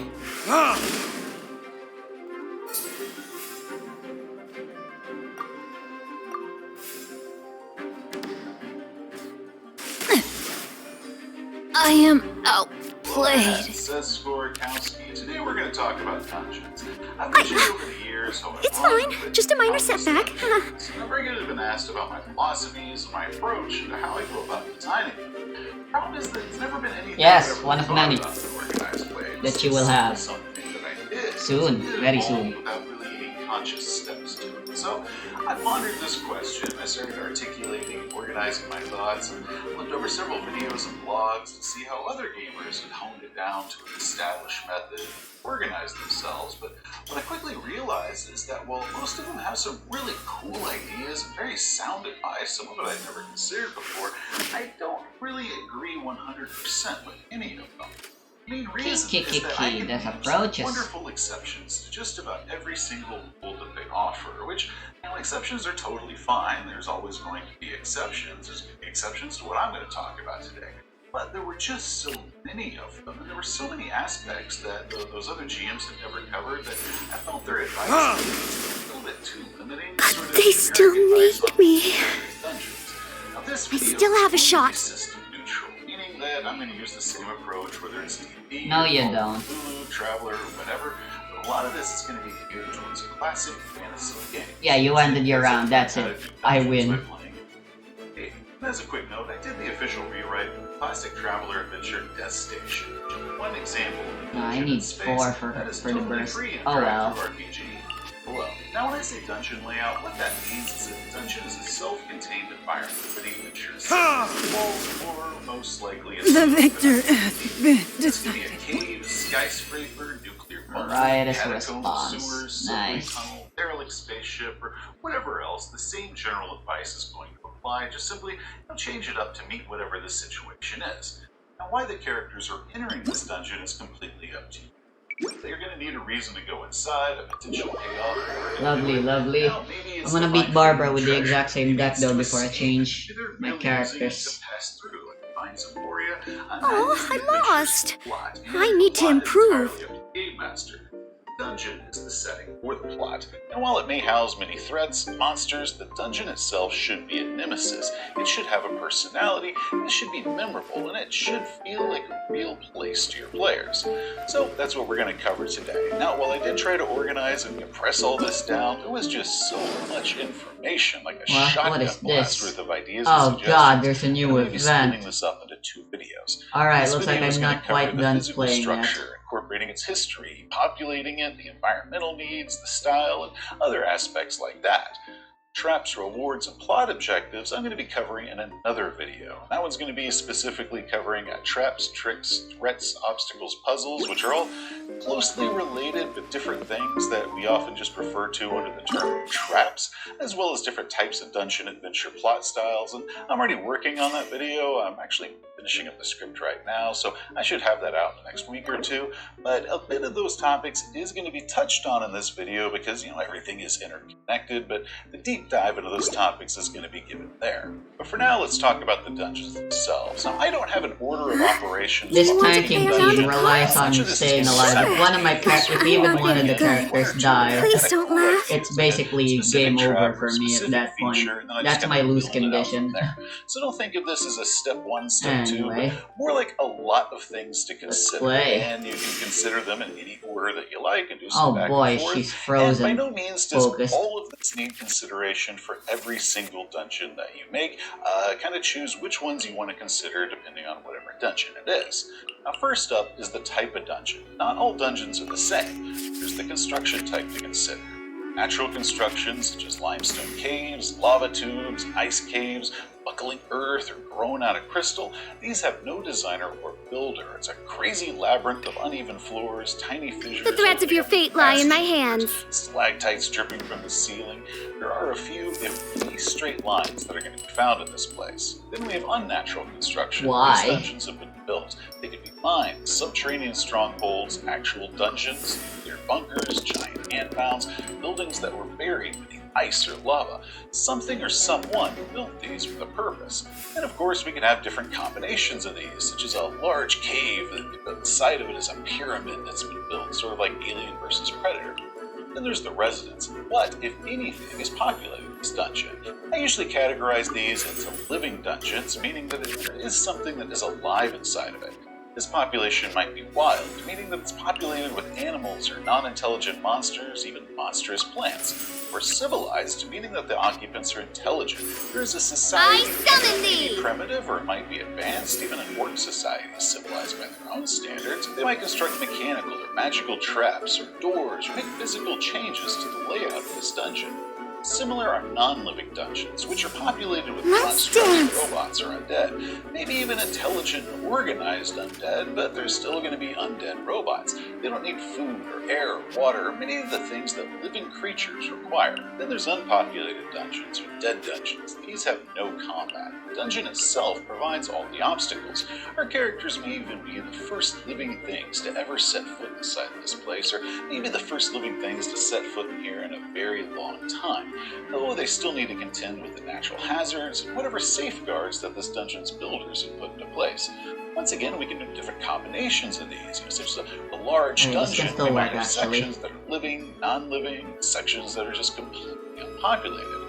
These are all things to consider when you're creating your dungeon, because what obstacles and features and rewards should be influenced by and reflect what type of dungeon it is, not just giving it a flavor, but a logic to the whole thing. I'm very big on the logic within the framework of the game. It really increases the player immersion, and also once I know what it is that we're dealing with, unnatural construction and intelligent creatures, it really helps me focus on how I go about making the rest of it. Next, if the dungeon is populated, what's it populated with? Now, one problem that a lot of early D&D adventurers had, and a mistake that a lot of dungeon masters make, is what's referred to as the monster masher. In Call of Cthulhu, it's called the Mythos Hoedown.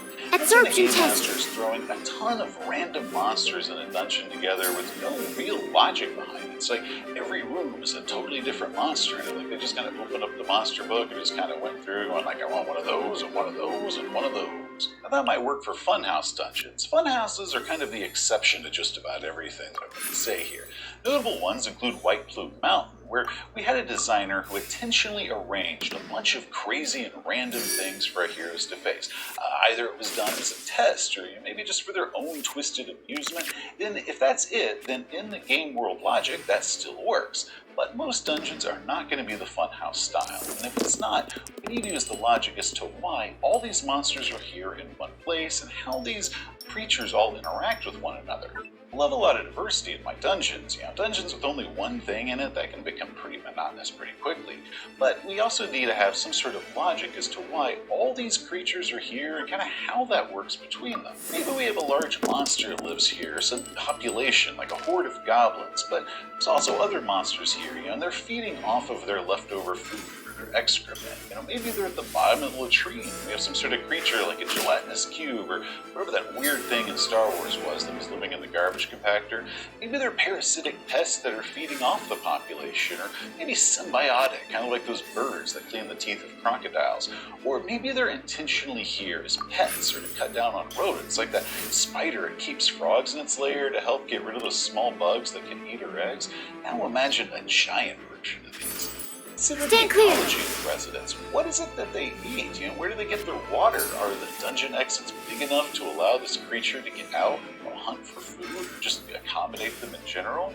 Some of the monsters are going to need a lot of food to survive, so they're going to need to have a food source available to them. So if you have a dungeon and one cavern chamber has this big scary monster in it, what's stopping that monster from just kind of going down the hall and eating every other thing that's living in this dungeon, Or what's stopping all the organized residents that are living on the other half of this dungeon from, all rising up and getting rid of that big scary monster down the hall that's been trying to eat them? Now, maybe the residents on one side of the dungeon have sealed off access to the other side, and they've posted guards to keep those monsters at bay or give them some sort of warning if that monster is on the way. And the players, as they're exploring the dungeon, they might have to contend with these barriers, and maybe their action of removing those barriers or taking out those guards, that's going to cause the threat living on the other side of the dungeon to come over and invade this side. Barriers and fortification between dungeon sections, that really gives some great foreshadowing of some yet-to-be-seen threat, something that's waiting up ahead, something that these monsters are afraid of. The same thing with trophies that they might find on anything that's living in here. The warriors of one tribe, they all have these necklaces made out of some sort of hooked talons, or maybe they have these stone-looking drinking horns on their belts that have these mother-of-pearl interiors. They can give a good idea of what might be on the other side of that fortified passage. But we should also be foreshadowing signs of life in general. The smells, the sounds of the monsters drumming in the deep. What sounds are they making? The stink of their refuse, or maybe what their refuse is. Well, it's no longer canonical. Before D&D piercers were changed and whatever the hell these goofy things are, older editions had them smallest with hard stalactite shells that would drop down from a cave ceiling and kill you.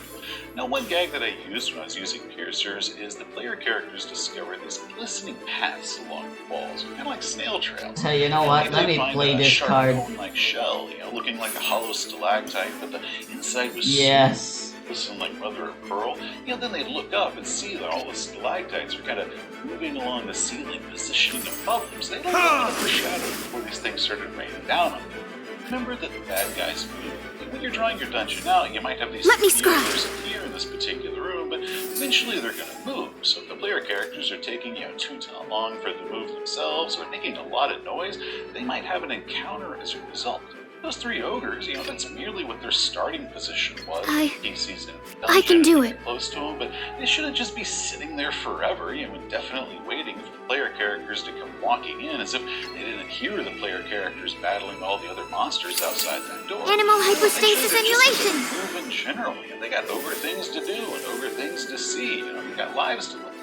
The dungeon itself should feel like a living place, and the things inside of it are going to be moving around. They're going to be reacting to the sounds of battle, but they're also just going to leave signs of their presence, different smells, sounds, bits of trash.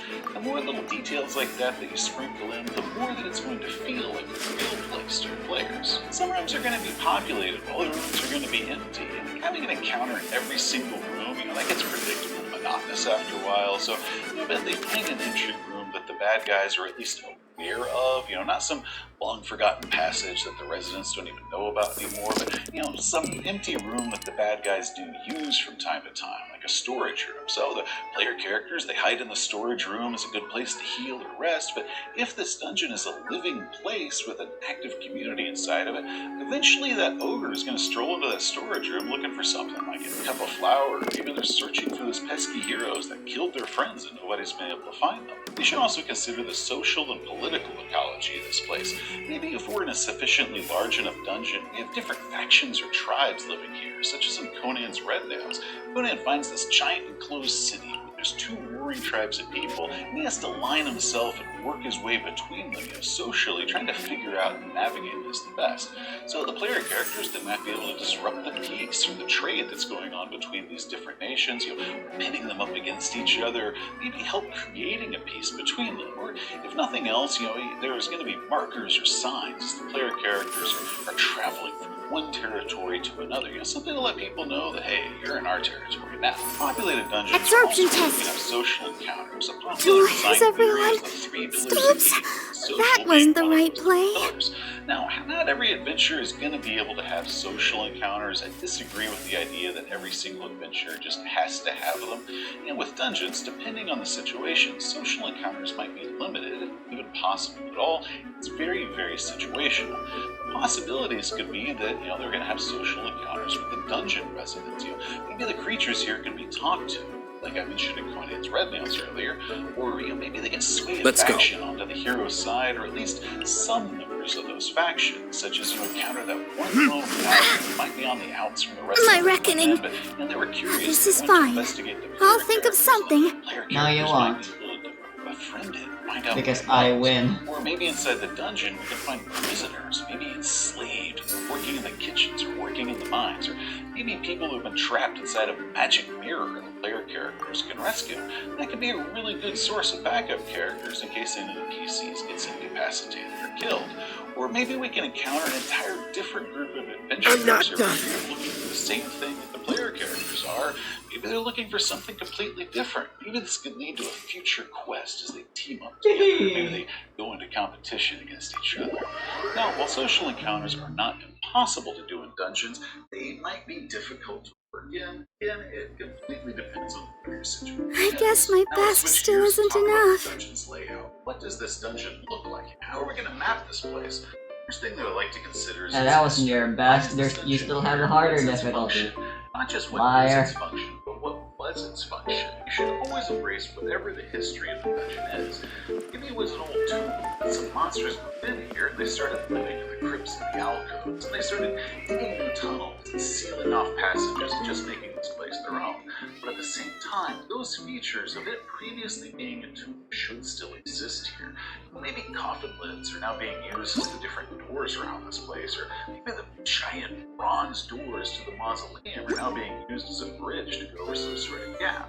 If this was some sort of old dwarven mine that then became a dwarven city that was then abandoned and then taken over by goblins, you should show evidence of each phase and the layout of the features of this place, and maybe even relics from its previous incarnations of its purpose here. Mine might have sections of tracks and carts and lift shafts and old broken rock crushers that are rotting somewhere. I once had it when we were going through an abandoned mine and some goblins had moved in there. They had taken it over and they had taken sections of the metal tracks for the carts and they had fashioned them into a bow for Melissa. They ran the Curse of Black Teeth Gates from Old Cthulhu. It's a Goonies-style pirate ship that was trapped inside a cave. Now, they didn't provide a map for it, so I made this one. And one trap was a bunch of iron cannonballs pouring down on top of you. This trap. The module description originally had those traps described that rocks that fall on you instead of cannonballs, but I thought cannonballs worked a lot better because the pirates would have them at their disposal, and while the players, all the adventures they've gone through, they're going to use the idea of rocks pouring on down from above, but never had cannonballs pour on them above. So the history of this place should reflect now what it is that the people that were constructing this place or constructing these traps, what it is they had at their disposal should all be worked into this. I even put traces of the heroes up there. Notes that have been scratching the walls, or even bodies. The old AD&D adventure, The Lost Caverns of Sojkin, is a dead elf adventure that the player characters might like. I always really like this as a nice foreshadowing and be a threat they're about to face. On these unfortunate dead adventurers, it might be a great way for the PCs to discover maps and items, or just foreshadow some danger coming up, kind of like Chester Copperpot in the Goonies. The dungeon is old, we want to show signs of decay in this place. Maybe some of the traps, they no longer work the way they were meant to. Maybe a scythe blade that's supposed to swing down from the ceiling, it gets jammed, and something caught up, and then half the ceiling comes coming down with it, and the ceiling collapses on the player characters. Passages might have been sealed off by cave-ins, forcing the player characters to find a different way around. You have to go the long way around because the direct path has been sealed off. Even the structural integrity of the walls and the roof are weakened, and loud noises can bring the threat of the cave-in, so they don't want to fire any fireballs or anything in here because the whole place will come down on them. Maybe giant tree roots have filled one portion of this dungeon, making it difficult to see or pass through this, but those roots are also the only thing that's still holding up the walls and the ceiling, so the player characters, they can't really chop these things up, but they have to be very careful if they're going to be cutting their way through this. Maybe the doors have succumbed to dry rot or have swollen with moisture. It might be easier or harder to open because of that. The locks and the hinges and the other things have fused with rust, making them impossible to operate anymore. Lower levels might have been flooded with rain or seeping groundwater, so now the player characters have to wade through these portions, brackish water. Now they're contending with things like sunken debris, different obstacles that might be hiding under the surface, or they're wading through portions and they don't see the fact that there's an open pit in front of them, so now they fall and sink down in this flooded pit. Their movement's going to be hampered, and their attempts to go invisible are spoiled because everyone can clearly see the hole that they're making in the water with their legs. Speaking of water, if the dungeon is populated or was intended to have a population, consider the habitation requirements of this place. Where does the smoke and the sewage go? How does the smoke escape this place and not fill it up? How does fresh oxygen get down to lower levels? Ventilation isn't something that I've seen addressed in most published dungeons, but it's a little consideration here can open up a lot of cool possibilities for you. So maybe something is moving oxygen down to the lower levels like they do for mines. Maybe huge fans are being operated by workers or teams of animals, or magical constructs are operating these pumps. If it's operated by workers or animals, where are those workers and animals housed? They have a special housing unit for them. There's maybe a bunch of windows that are up on the surface that are pumping the air. We can have ventilation shafts, and that can mean alternate entrances than exits that the player characters can use. Maybe the ventilation isn't performed by pumps or fans, but is a furnace using rising hot air to suck fresh air inside. How much smoke is it producing when they do this? Maybe the nearby village knows that orcs have moved into the old abandoned mines because they can see all the smoke that's been billowing from these old vents that haven't had smoke coming from them in years. Or perhaps the ventilation is done through something like Arabian wind catchers, shafts that go straight down to the lowest levels that bring in fresh air. Now, what do these look like up on the surface? Are they distinct and ornate, or are they camouflaged so nobody knows that they're there? And I think Castle Ravenloft was the first dungeon I ever saw that incorporated ventilation shafts into the design. If the dungeon was designed to be populated, maybe install transom vents above the doors of the room. So this will only really work for official. Fresh air in. Those I'll vents, go add it in. A cool way to spy or listen in on what's going on the other side of them. Or maybe somebody could be able to just scoop through that and open the door from the other side. The lookouts are going to And be again, up on ladders, this card as well also only works looking for out her. to see our heroes coming towards them, kind of warn their friends. Or ventilation might be provided by some secondary entrance to this dungeon, like an underground river that's far below it. This creates a natural airflow and keeps the air moving. Clever player characters might use this to navigate this dungeon, watching out for different traps that could be there. That could help me details, whether you're wanting to use with this frickin' or not, it's deck. completely up to you. It can really add to the realism and architecture of this place because it starts becoming something that you begin thinking about when you're designing your dungeons. Lighting is another consideration. More artifacts Even would be creatures with nice. low light vision might like to have a little bit of illumination in their home. Are we going to be using torches or oil lamps? Maybe natural gas lines if they're advanced enough to harness natural gas. Remember ventilation here, but also where are all these spare torches or jugs of oil being stored? If you think about where your oil storage is, or where you're housing all your tools that operate your ventilation pumps, that starts giving you purpose rooms that you can add to your map. Like this room is specifically for this purpose. If your society has the magic to do it, maybe their lighting is provided by glowing gems that have been set to the walls and the ceiling. Maybe we can have mirrors that catch the sunlight directed below, or something like deck prisms or Seattle sidewalk glass that's set into the floors, allowing light to pass through. The inhabitants grow bioluminescent fungus on the walls. Maybe it's wild fungus growing wherever it can in a haphazard array, or maybe it's in little artistically cultivated gardens that are set at a certain specific height, watered through some elaborate drip system and fed by natural springs. Maybe it's lit by glowworms that are wild and feeding on insects or guano, or possibly some domesticated variety that's specifically bred and fed for this purpose, or something that's unique to this dungeon, or maybe something that they traded from another culture from the Underdark. How a society illuminates their underground layers tells us a lot about that society. I'm just gonna name it. Oh no, wait, I wanted the card back for fun. Rivers or sunken wells or springs. It might come from aqueducts, gathered rainwater and stored in enormous cisterns. The cisterns of Masada, which was atop a beautiful desert beside the Dead Sea, its cisterns had held 10 million gallons of water, and that's a whole dungeon right there.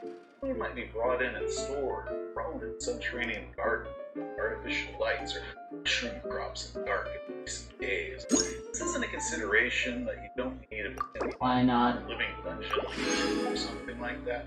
But if this dungeon was Wow, I have exactly 100 dandelion seeds. survive a long siege, then those storage places still exist. What might the player characters be able to find there now? Okay, so now that I've given you all of these random things, I'm saving those for when I level up Gene. I'll do it one of these days. So that's several different.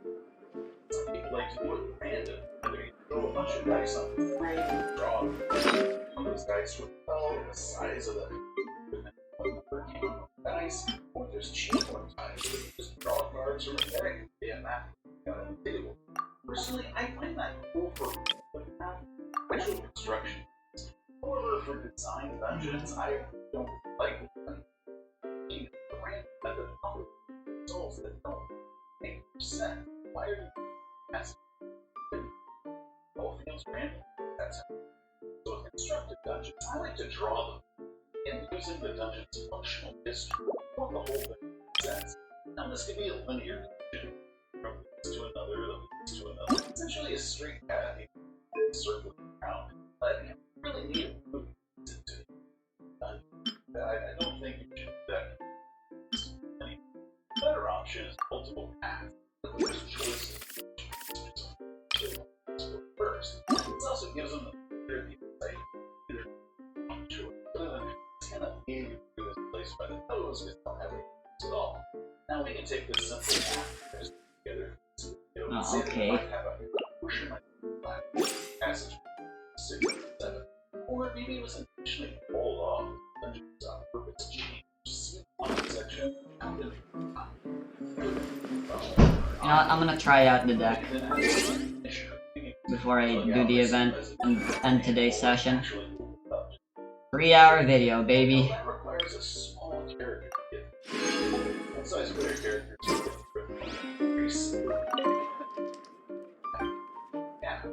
Or maybe we just have this fissure here without the player character right now it's just some right up the head. The point is that there's an option. Only they've got choice. They can decide what their is. For example, that station, dungeon, so the whole thing is a loop. So once the player character decide either direction that they want. This should have multiple paths. Dungeon, we consider multiple text. Now this doesn't work for all dungeons. I disagree with all dungeons must have. So you don't need to have multiple pieces. In the name of the Prinzessin! It is something that's definitely considered for history. Why these can be regular passes. I just realized for single player challenges where you want to beat your opponent as fast as possible, this really doesn't work well. Huh? Bakit? Oh yeah, Rick.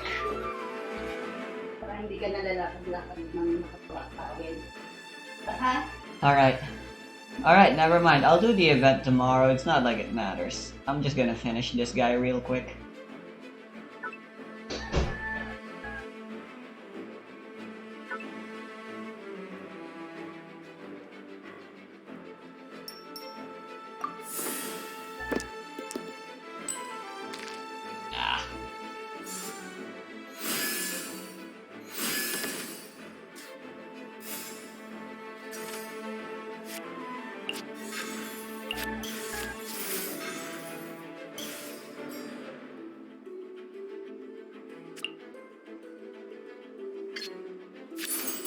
Oz, reveal thyself!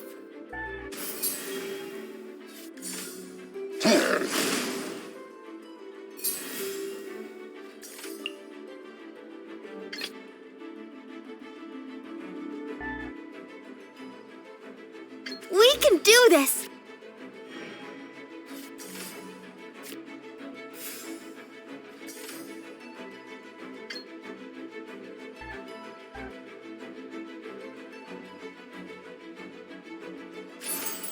I'll protect us.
I will protect you.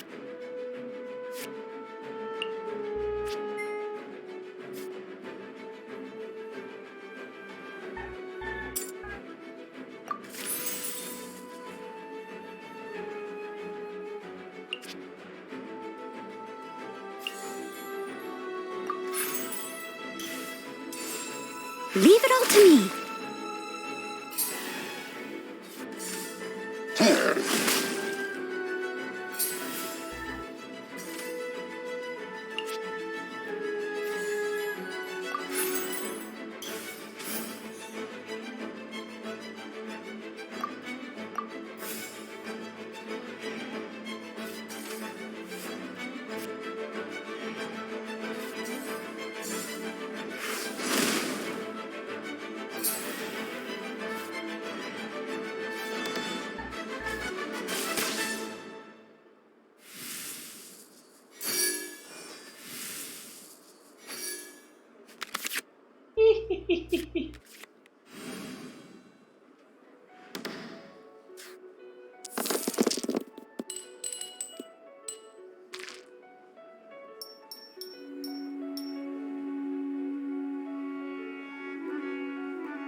Yo.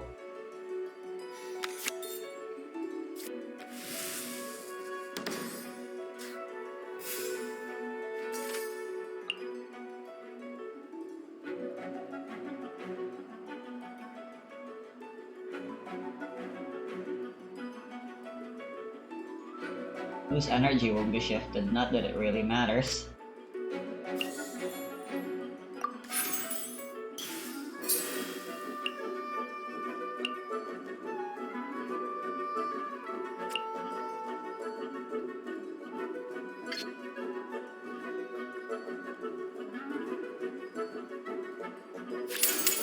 As a dutiful maid would.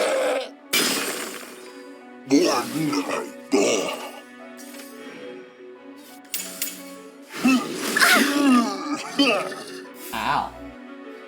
That was a lot of damage.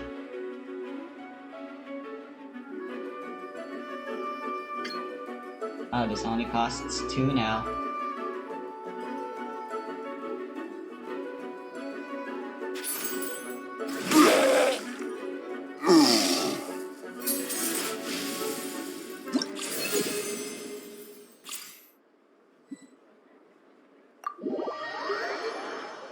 Yeah.